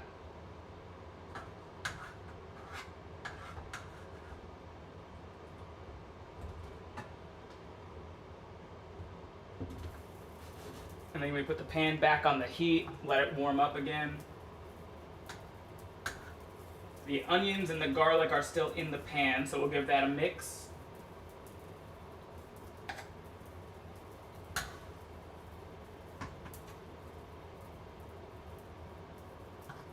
Again, you do not have to do what I do here.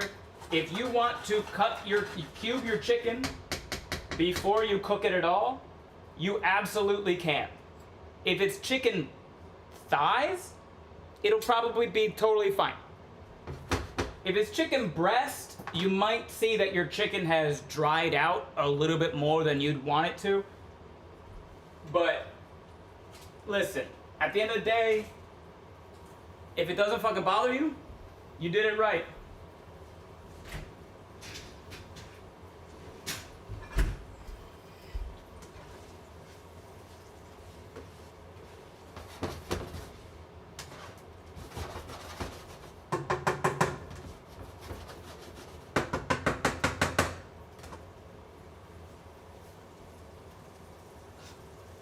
Chicken strips sound like they would be good with this too.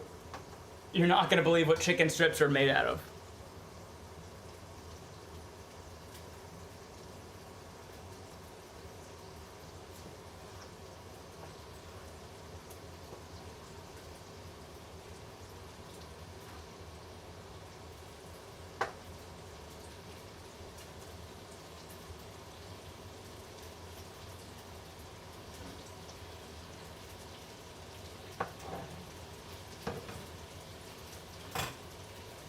I need one of those things that like keeps your chopping board stable. You know, like what you put under a rug? I need that, but for a chopping board.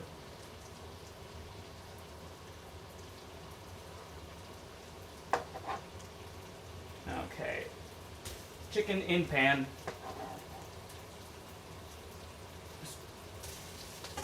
2 out of 5, chicken thighs, saving lives. Boop.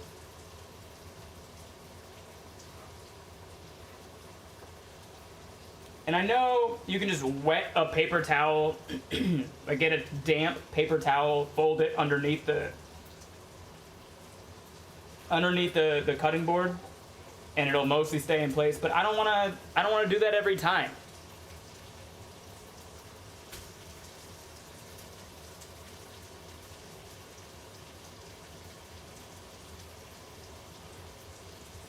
Feels like a waste of paper towels.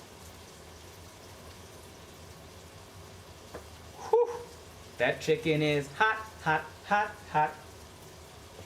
Hot pot, hot pot.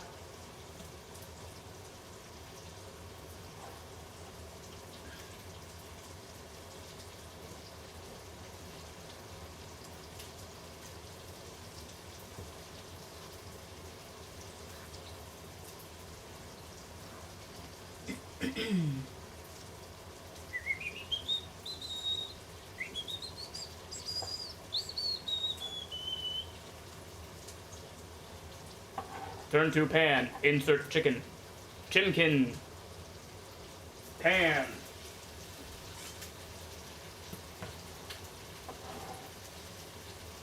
Pan. Chimkin. Pan. Chimkin pan. Hand messy.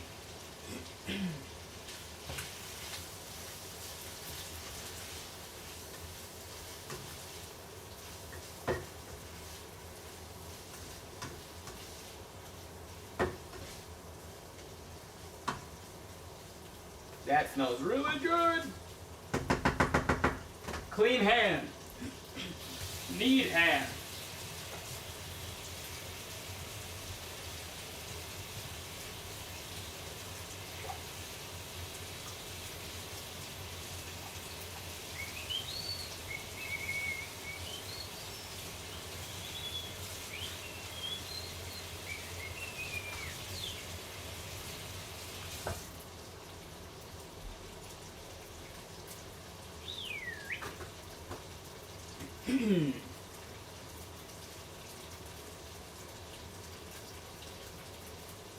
Ben Silly, be entertained.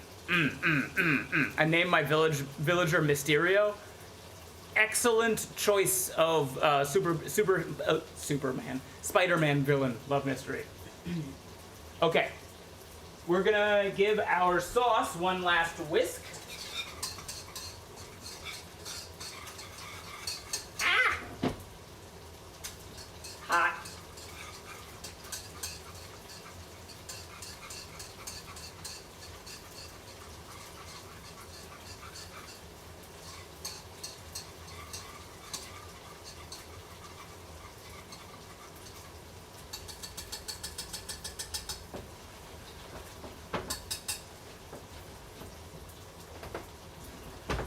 The cheese is melted, but also the oil has separated out of it.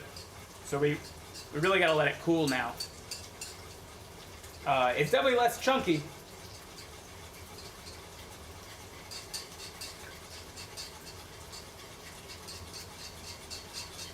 Stir, stir, stir, stir, stir, stir, stir, stir, stir, stir, stir, stir. Ow! Stir, stir, stir, stir. Chicken strips are made out of what? Poultry whores? Say it isn't so. Ow!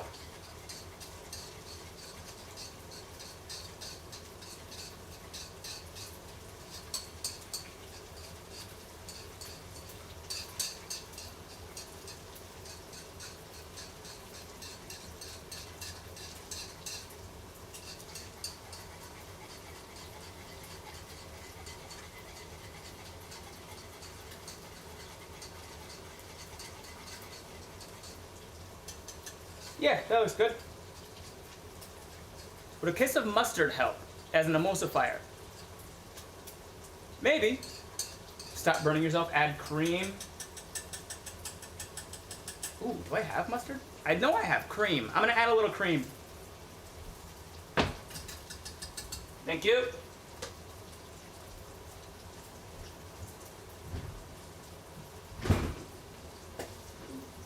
Although I'm not burning myself, I am surprising myself with a splash of high heat.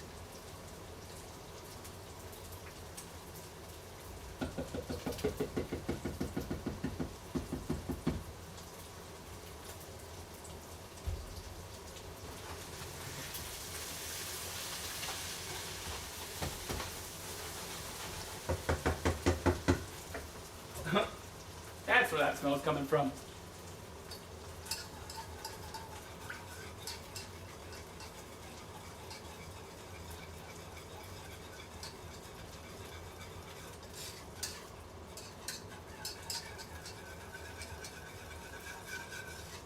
That's definitely working. I add a little bit more cream to it. Maybe. That's a better consistency too.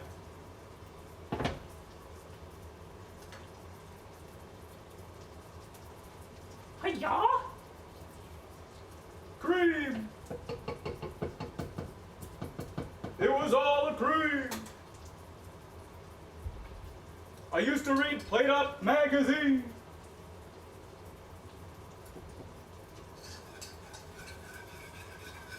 That's a reference for like 3 of you.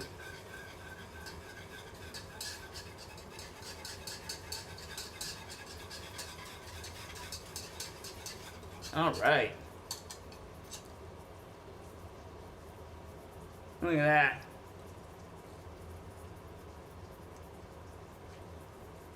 That's a good garlic parm sauce. We're gonna toss that in, put this back on to heat.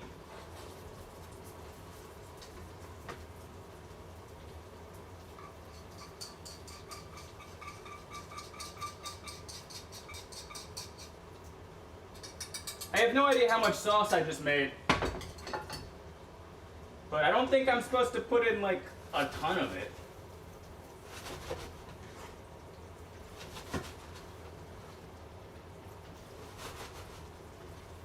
I wanted leftovers for dipping, but I'll be honest with you, I don't think there's enough for leftovers for anything.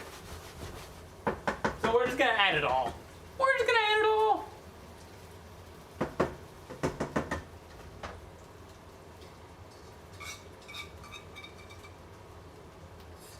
I love the Playboy to plate up change up. He does not, I don't think he says Playboy in that.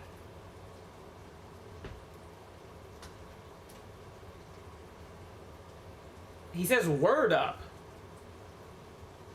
Or does he change it halfway through? Either way, word up to plate up or Playboy to plate up, both are great.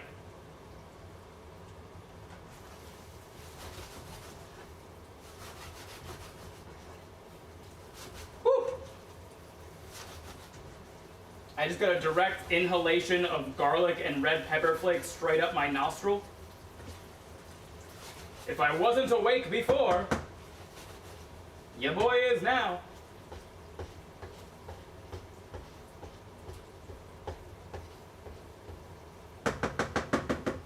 Okay.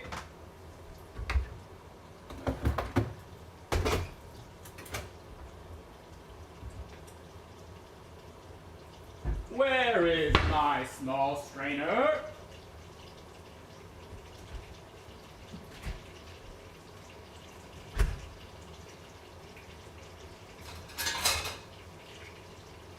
Small strainer. Oh, small strainer, where are you? You're usually down here. There you are.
About a cup of washed, uncooked rice.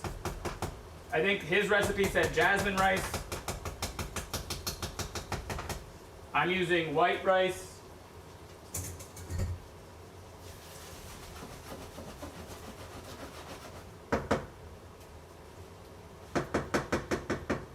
What what could go wrong in adding too much garlic parm sauce? Well, now there's a lot more liquid in the pan, so we're not fully like toasting the rice right now, but like,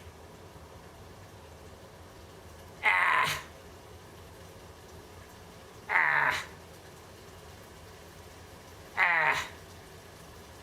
come on, it's fine. My favorite part about cooking is going, it'll be fine. Something, starches, something, clean, something, dark side. I never wash mine. I need the extra starch for thickening. Sure, I mean, if you're making a recipe that involves thickening, but to never wash yours? It's a choice. You can't eat at everybody's house.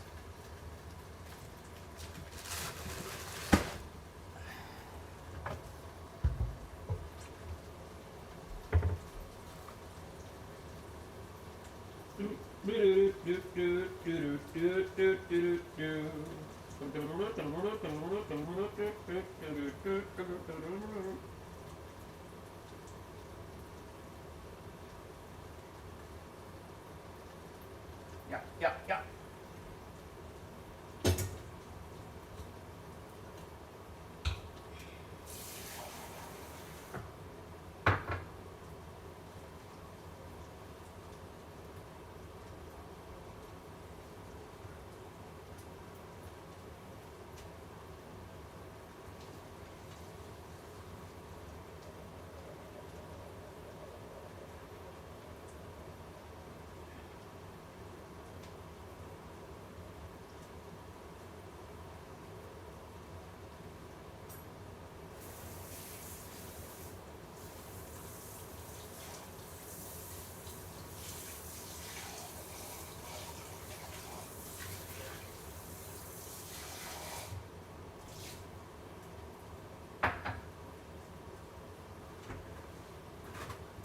Do.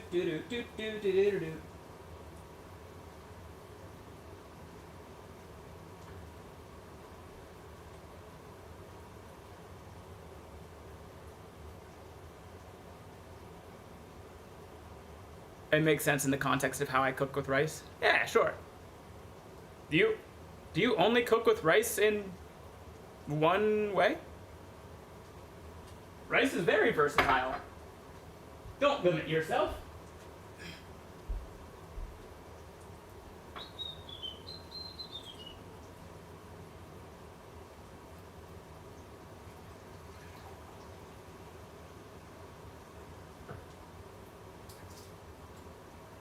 All right.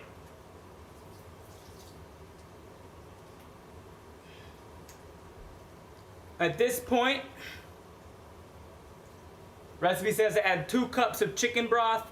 Y'all know I be cooking with chicken bouillon, so there's gonna be 2 cups of water with some chicken bouillon in there, and you mix it together. However, there's a lot more liquid in this pan than his recipe was using, so I'm dropping the amount of chicken broth from 2 cups down to 1.5 cups, and I will adjust as I see fit.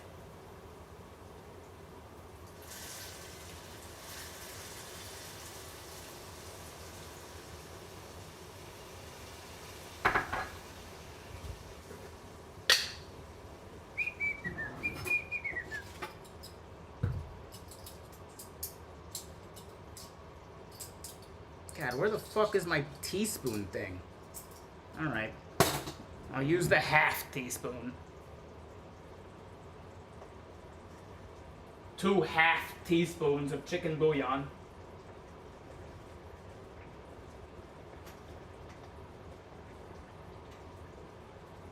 Roughly. Mix that shit together.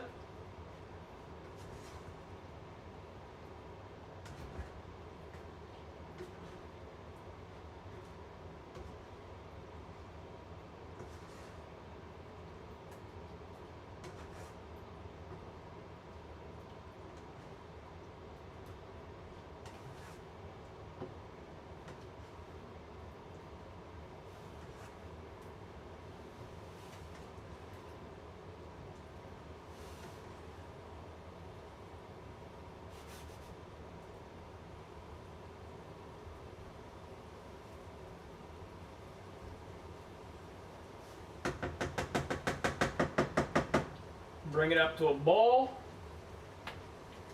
It is boiling. Cover that shit.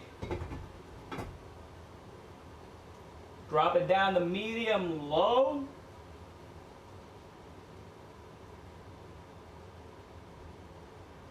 And then you let it simmer. Wait, are we not at the rice yet? Did I get lost in time? We added the rice. 1 cup of rice and 2 cups of essentially water is the same. You should be fine. Yeah, that's what I went for. Yeah, the rice, it's about a cup of white rice. Y'all know I don't fully measure shit. And then I added about a cup and a half of water. And then about a teaspoon of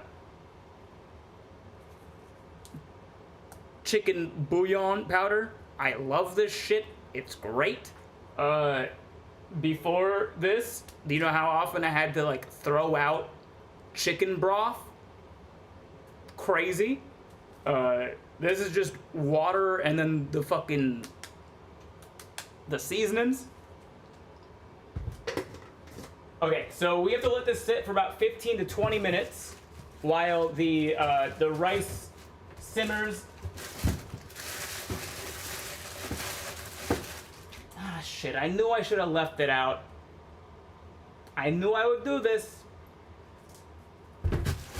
I specifically ordered 2 or 3 broccoli crowns, whatever they called, heads with the crowns in them.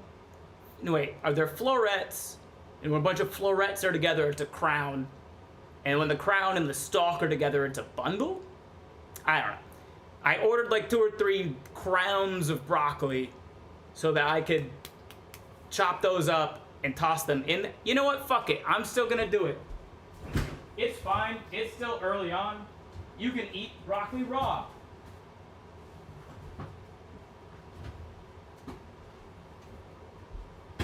We're gonna turn the heat back up a little bit because we're gonna take the lid off, and we don't want the simmer. We don't want to lose our simmer.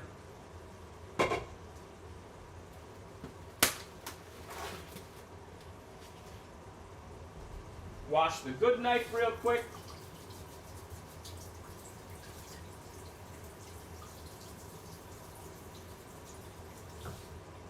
I didn't want to steam the broccoli. I wanted to toast it first, but we are well past that point, so we're just going to toss the broccoli in now and let it simmer. It'll be more of a steamed broccoli than a toasted broccoli, but garlic parm broccoli and some garlic parm sauce, still pretty damn good.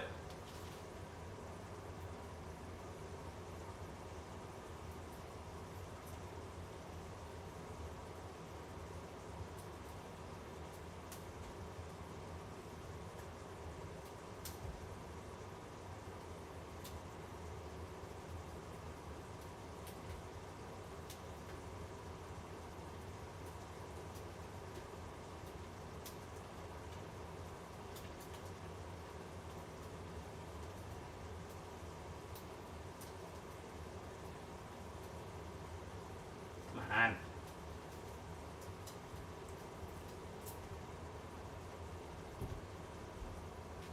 Second crown. Second round. Fight.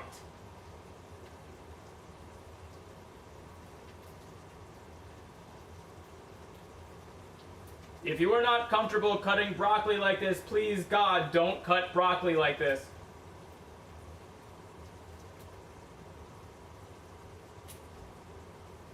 This is probably the most dangerous way to cut fucking broccoli.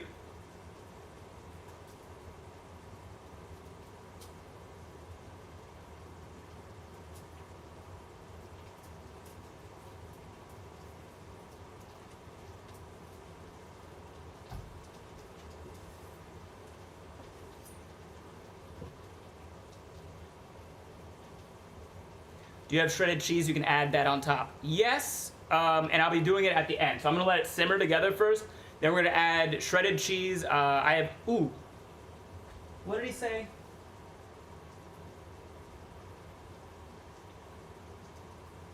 Yeah. So after it's done simmering, ugh.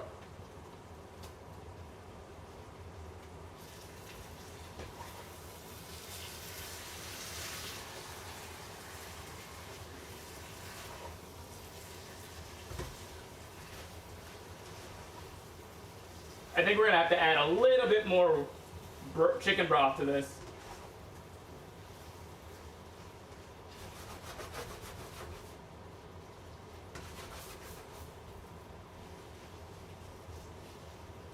Too much steam escaped. So we're gonna add, I don't know, another 3/4 cup.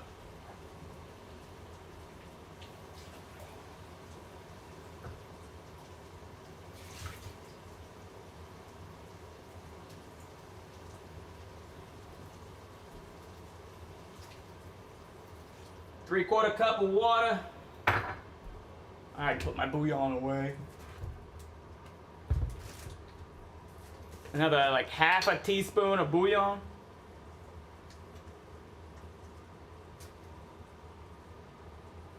Mix that together one more time.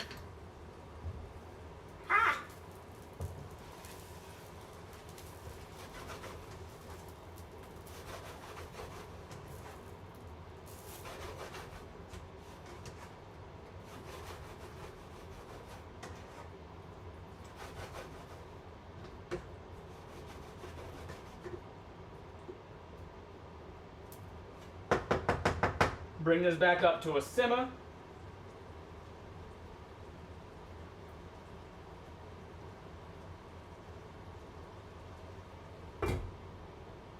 Like that. Once this is simmering all real good,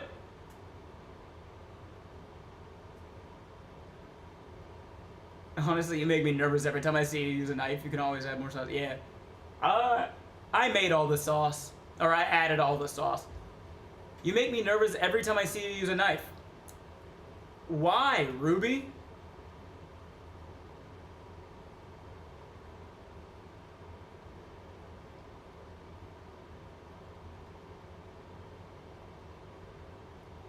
Of all of the internet people that you could see brandish a knife for cooking, I promise you, I am not one you should be nervous about.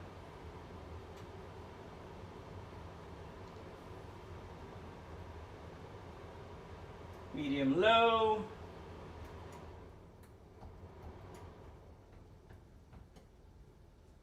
We'll put the timer on for like 12 minutes.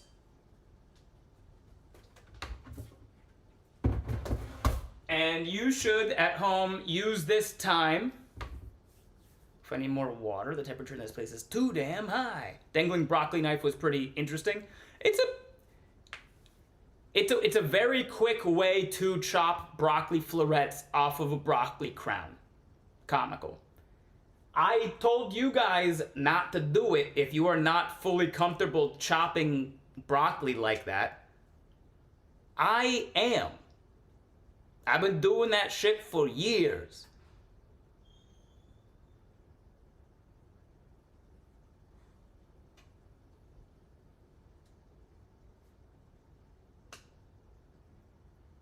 Okay.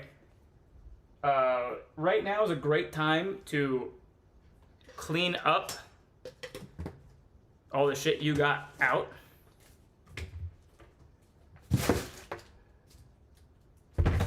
I'm gonna take a moment. Now, also, now on the other hand, I also would have ate the stock that he just moved aside later. Kitchen shears, my guy. I have some, chef. They are dirty.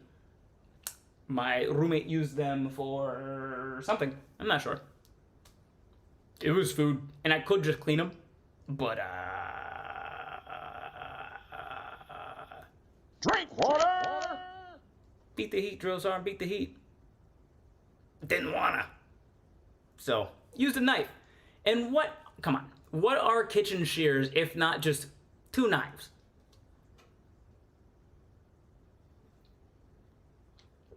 Okay. I'll be right back. I'm gonna use the restroom, and then also I'm gonna see if I have a longer cord so that I can move the GoPro closer. Man, it's cooking at 9 p.m. on a Monday. Really late dinner. Late dinner is relative. Cat Thug Games. His day starts at like 5 p.m. It's true. I've been working late night entertainment for the past like decade. I don't really get off work most of the time when I'm on tour until like 11 p.m.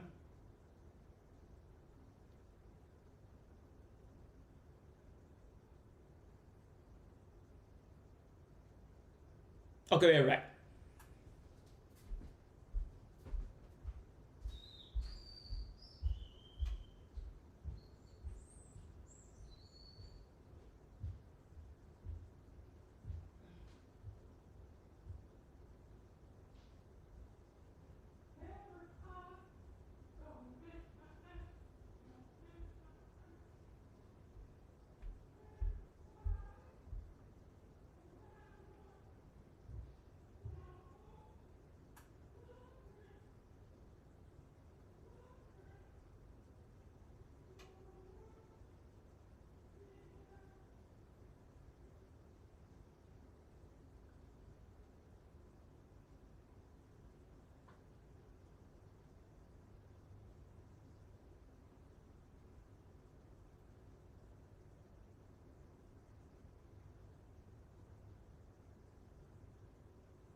I'm back.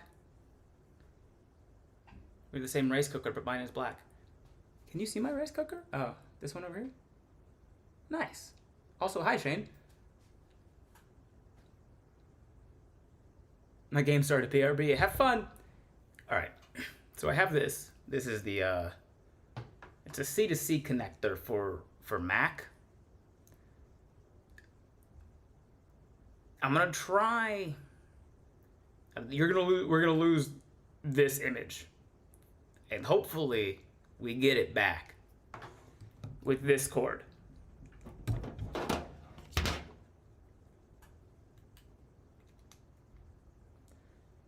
In my experience, GoPro has been kind of a stickler about what cord is allowed to be plugged in and then used for this. But if we can get this to work like this, oh.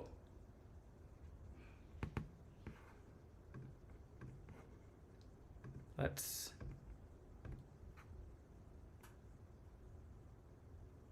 all right. Hey, that works.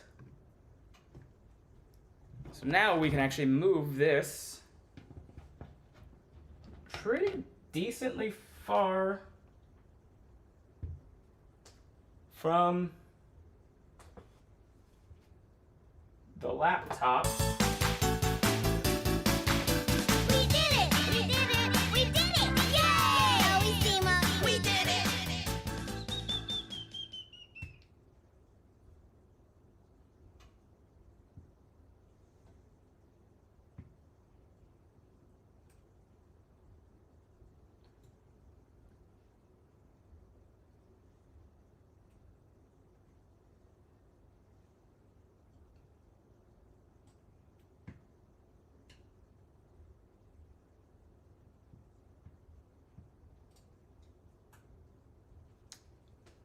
GoPros can withstand heat, right? Anyway, we got about 3.5 minutes left on the timer here. I'm going to rapidly try to clean up as much of my area as I can in those 3.5 minutes.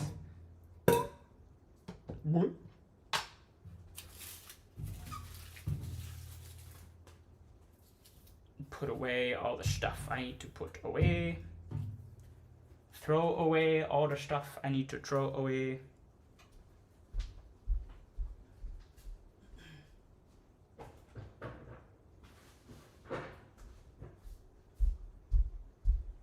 Okay, we need Ziploc bags for the leftover bacon and the chicken.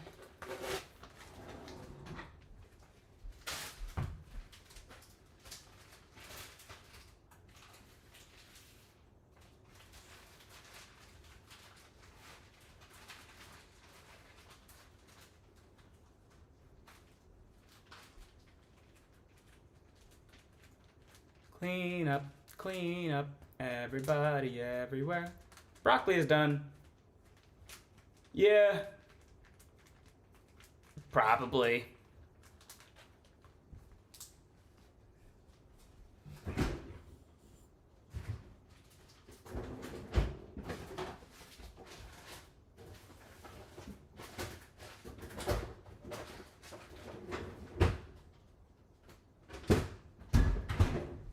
Where did I put the other? Oh, there it is.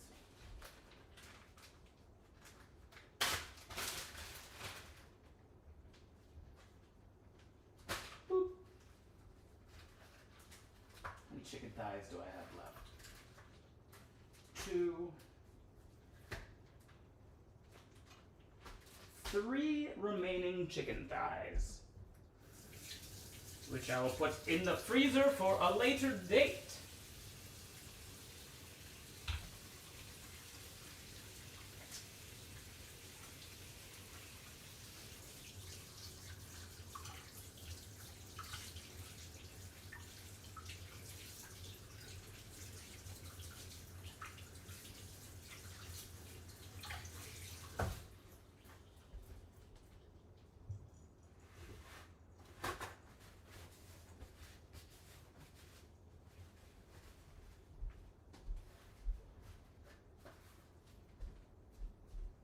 One minute remaining. Thank you, one.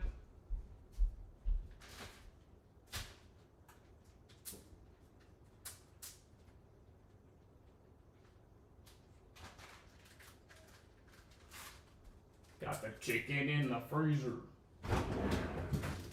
Okay, we're gonna need the cream cheese. We're gonna need the mozzarella.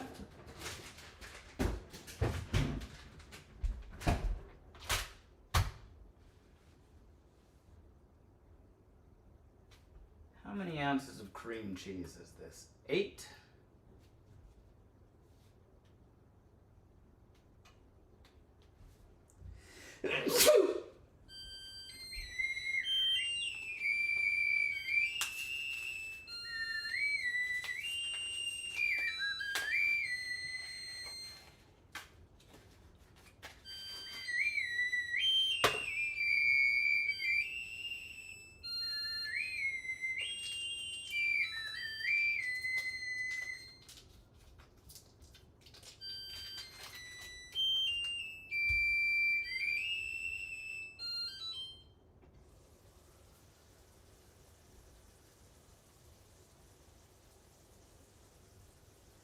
Oh yeah. Spatula.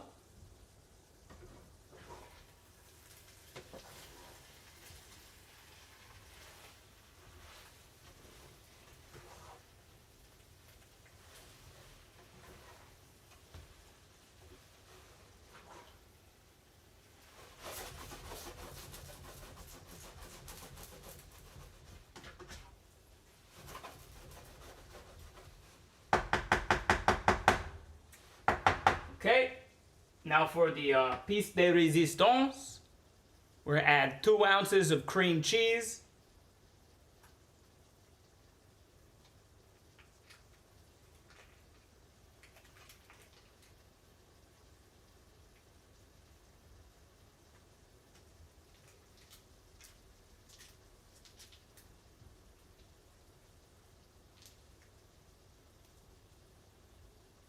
Roughly.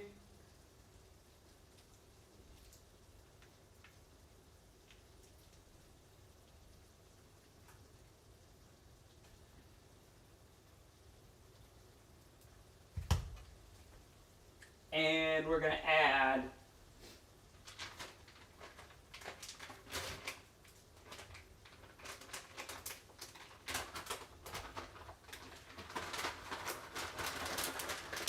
about a cup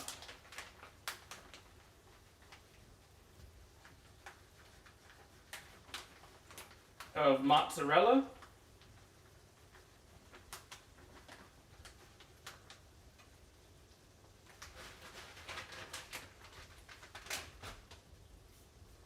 And we're gonna stir well. Creme fraîche. Creme fraîche. Thank you for the blessings. Thank you for the blessings.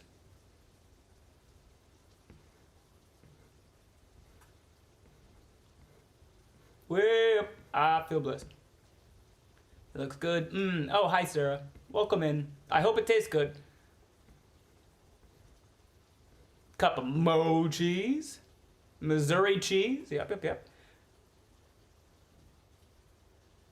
Looks like a cup, a whole bag. It's all good. It's not the whole bag. The whole bag is 2 cups of mozzarella cheese. I checked.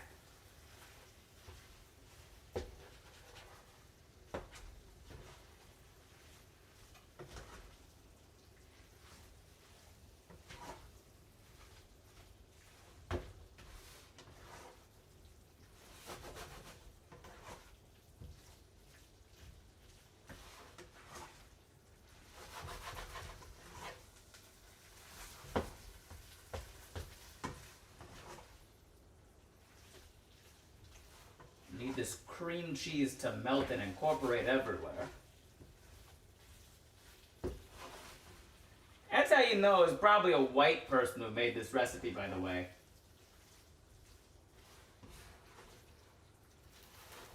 Just cream cheese, every time cream cheese is added, I'm like, that's a Midwest white lady right there.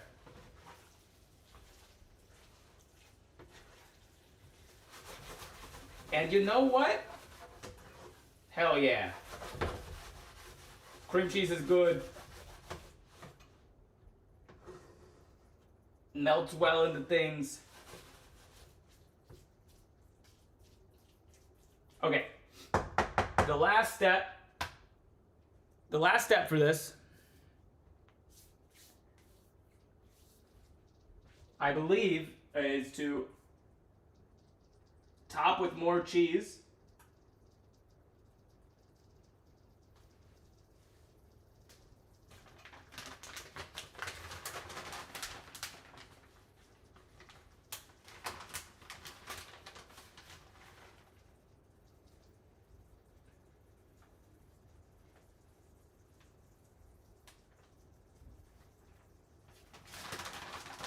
But this is for presentation purposes.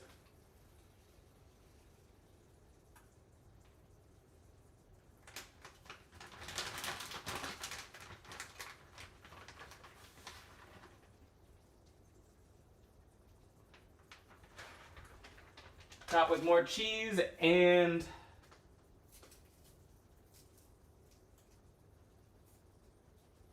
bacon bits. Remember that bacon we hella burnt from earlier? Oh yeah, baby. She's back.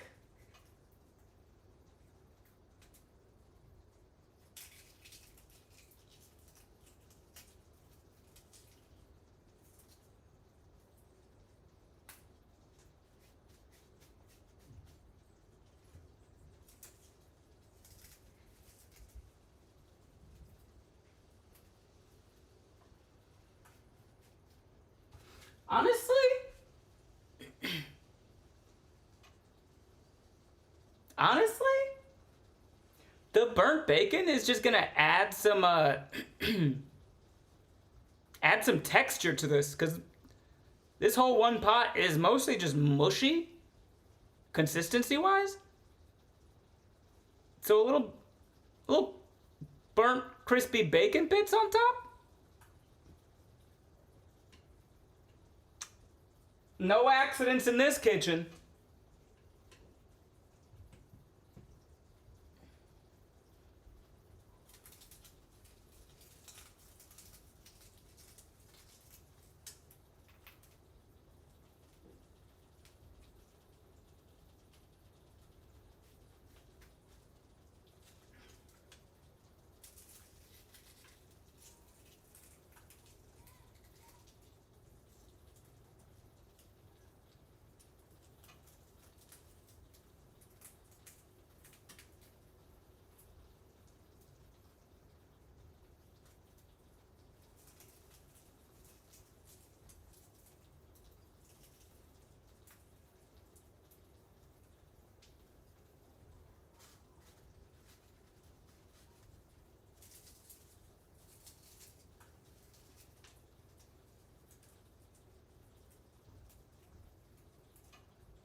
I think that's how you know my ADHD medicine is still working.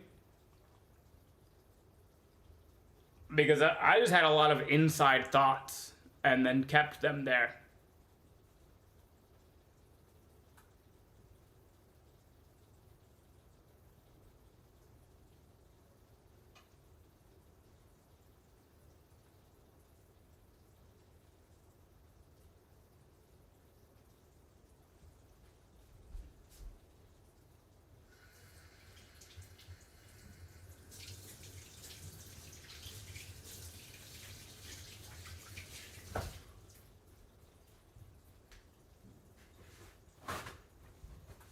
Those of you that have been in the Minecraft server with me, like, really late at night, you know that when my medicine is worn off, it's just a constant game of uncontrollable word association.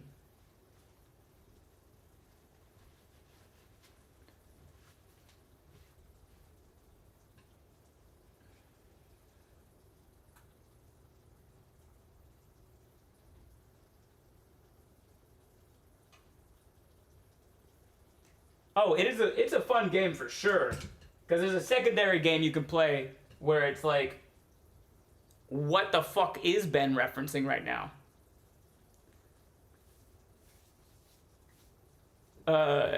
When you're in Minecraft late at night, both my ADHD and OCD kick in because it's not even. Average pair of social chatter. Unless you have voices in your head telling you that if you don't make your Minecraft builds even, then your whole family is gonna die. You probably don't have OCD. You just like Minecraft builds to be symmetrical.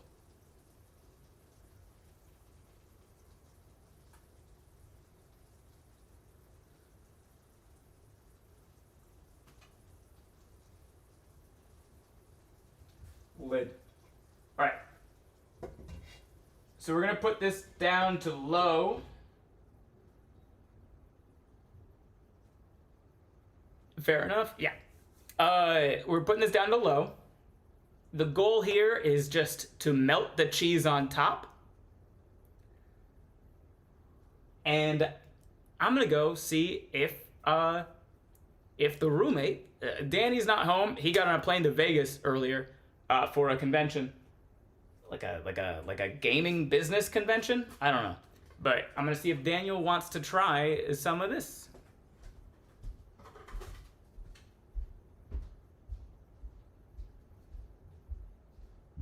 Daniel, you wanna try some food?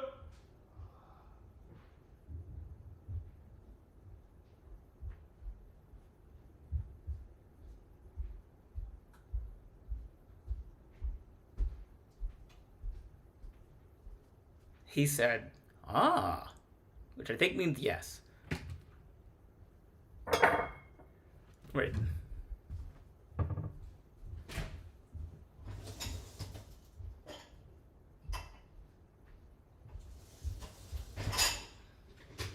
I'm gonna use a bowl. I don't know. It could be either one, but here we go.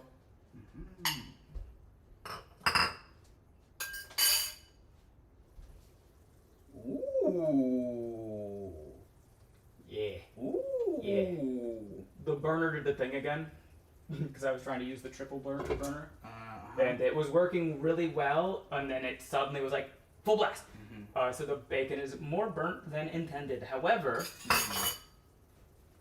I actually kind of like it because there's no other like texture in this dish, so it adds a crunch.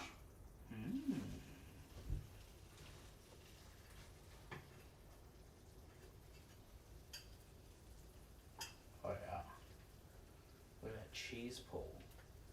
We love a cheese pull.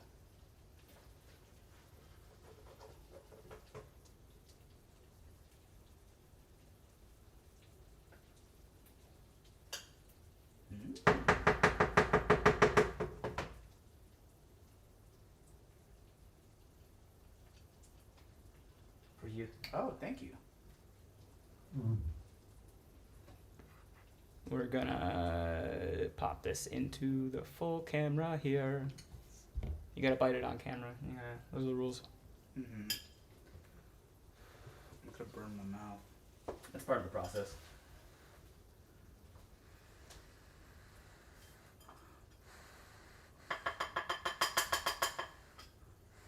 Ooh, country breakfast skillet. That's not what this is. That page just won't update.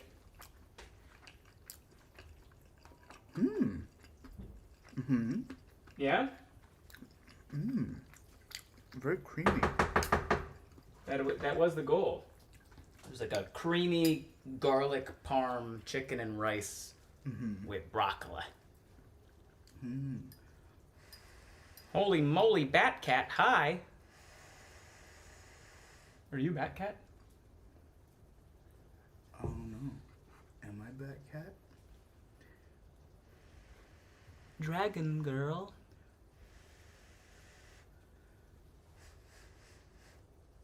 Only one of Ben's D's is home to try dinner.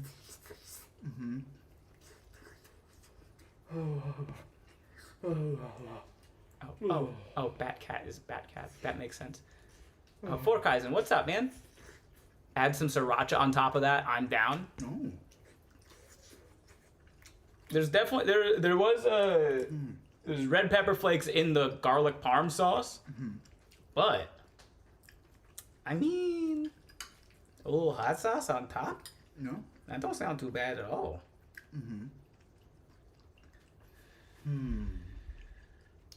I give it a solid 3. Yeah. Cause like, it is good, but it's kind of good in a way like you just put a bunch of things that taste good together. Good, you know.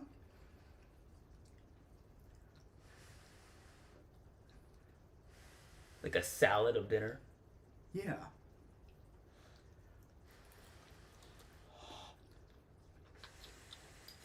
Oh, Oh. That's good though. I agree. It does kind of just feel like one thing. Like just one big mush. Like I'm glad that I burnt the bacon now. No, it's a good tasting mush. Oh yeah, it's good tasting mush, but it does feel like just mush.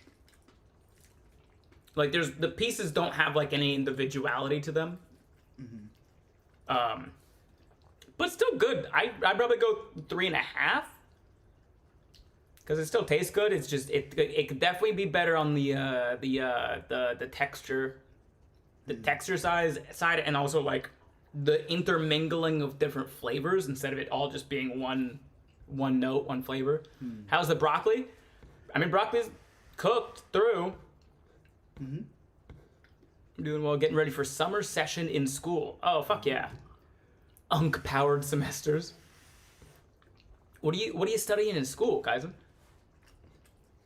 If you are the type of person that likes to eat good tasting mush, you're gonna love this shit.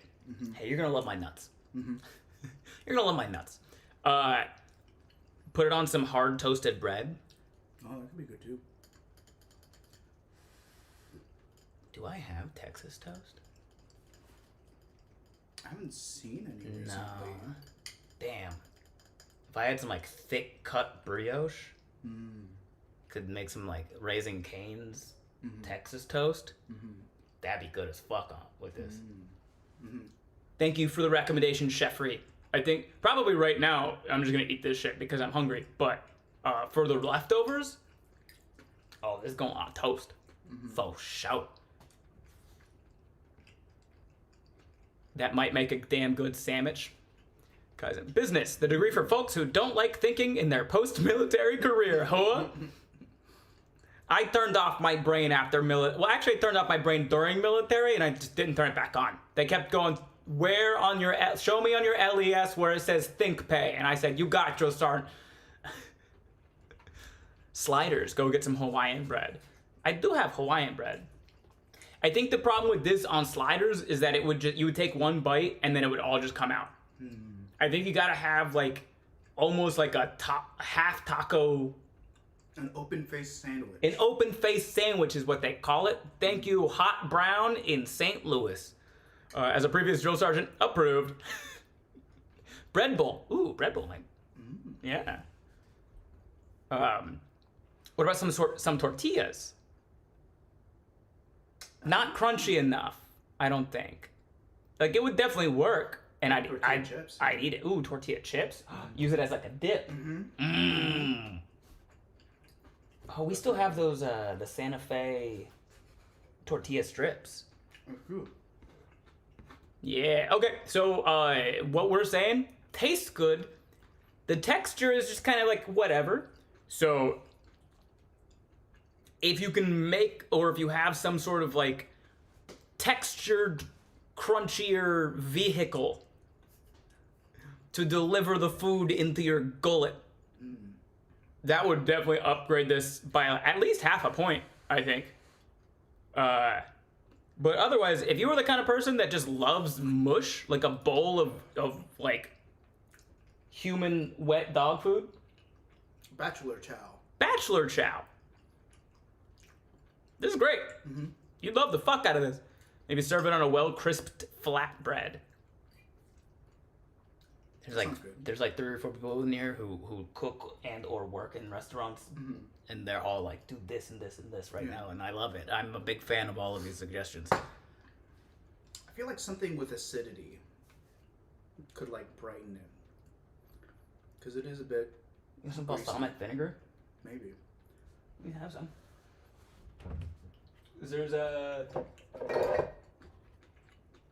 There's some lemon juice and vinegar in the garlic parm sauce. You could sell that to some Silicon Valley folks for $20 a bowl. Yeah, it's new and improved Soylent. Just put it in a Go-Gurt tube. Yeah? Not bad. No, he's ruining it. No, he's not. He's experimenting. This is called science. Not the tube. It's gotta be in a tube, Kaizen. It's gotta be. I gotta be able to eat it on the go with one hand. Drink water. Thank you for beat the heat, just on beat the heat. So then you didn't have apple cider vinegar, so you used regular white vinegar. Maybe that's what Daniel's talking about. I mean, they're both acidic. So like the vibrancy of an acid is gonna be about the same. It's gonna lose out on some of the apple cider flavor. If Ben had a restaurant, what do we think he would call it?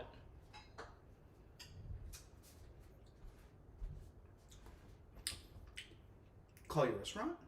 Yeah. Brain food. Brain food's pretty good. The only difference between science and messing around is writing it down.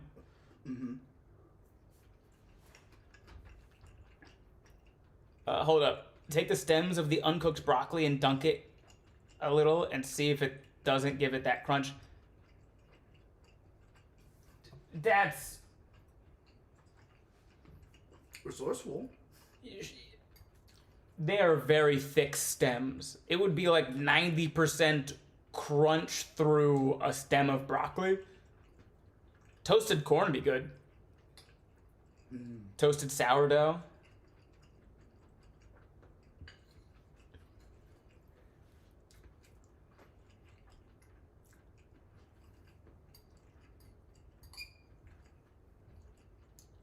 What are you thinking? Brainerd's dive-ins and drives. That would be good.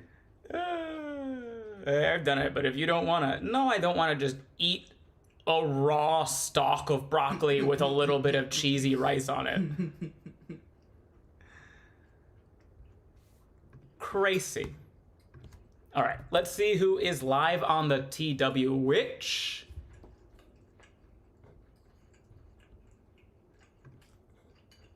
Oh, quite a few people.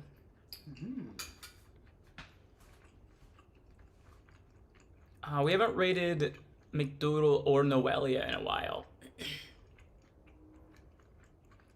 Noelia is live with someone else though, so let's pop into Doodle's stream. Let's see what Doodle's up to. I'm pretty sure she's doing another music stream. Because that's what she do. Doodle's great. If you guys have not rated Doodle with me before, you should give her a follow. She's fantastic. She's one of the most talented musicians that I know. She plays the saxophone primarily, but also plays guitar. She sings. She plays the uke. Ocarina? The ocarina as well. She just finished her Legend of Zelda Ocarina of Time playthrough while she was playing the ocarina with Zelda. Oh. Which is very fun. We're gonna hop in. I don't know. I mean, she has her set up for her normal music stuff. So we'll just go in with the assumption that she is going to be doing music stuff. If you're on YouTube, obviously you can't join the raid unless you get over to Twitch really quick and you join this raid.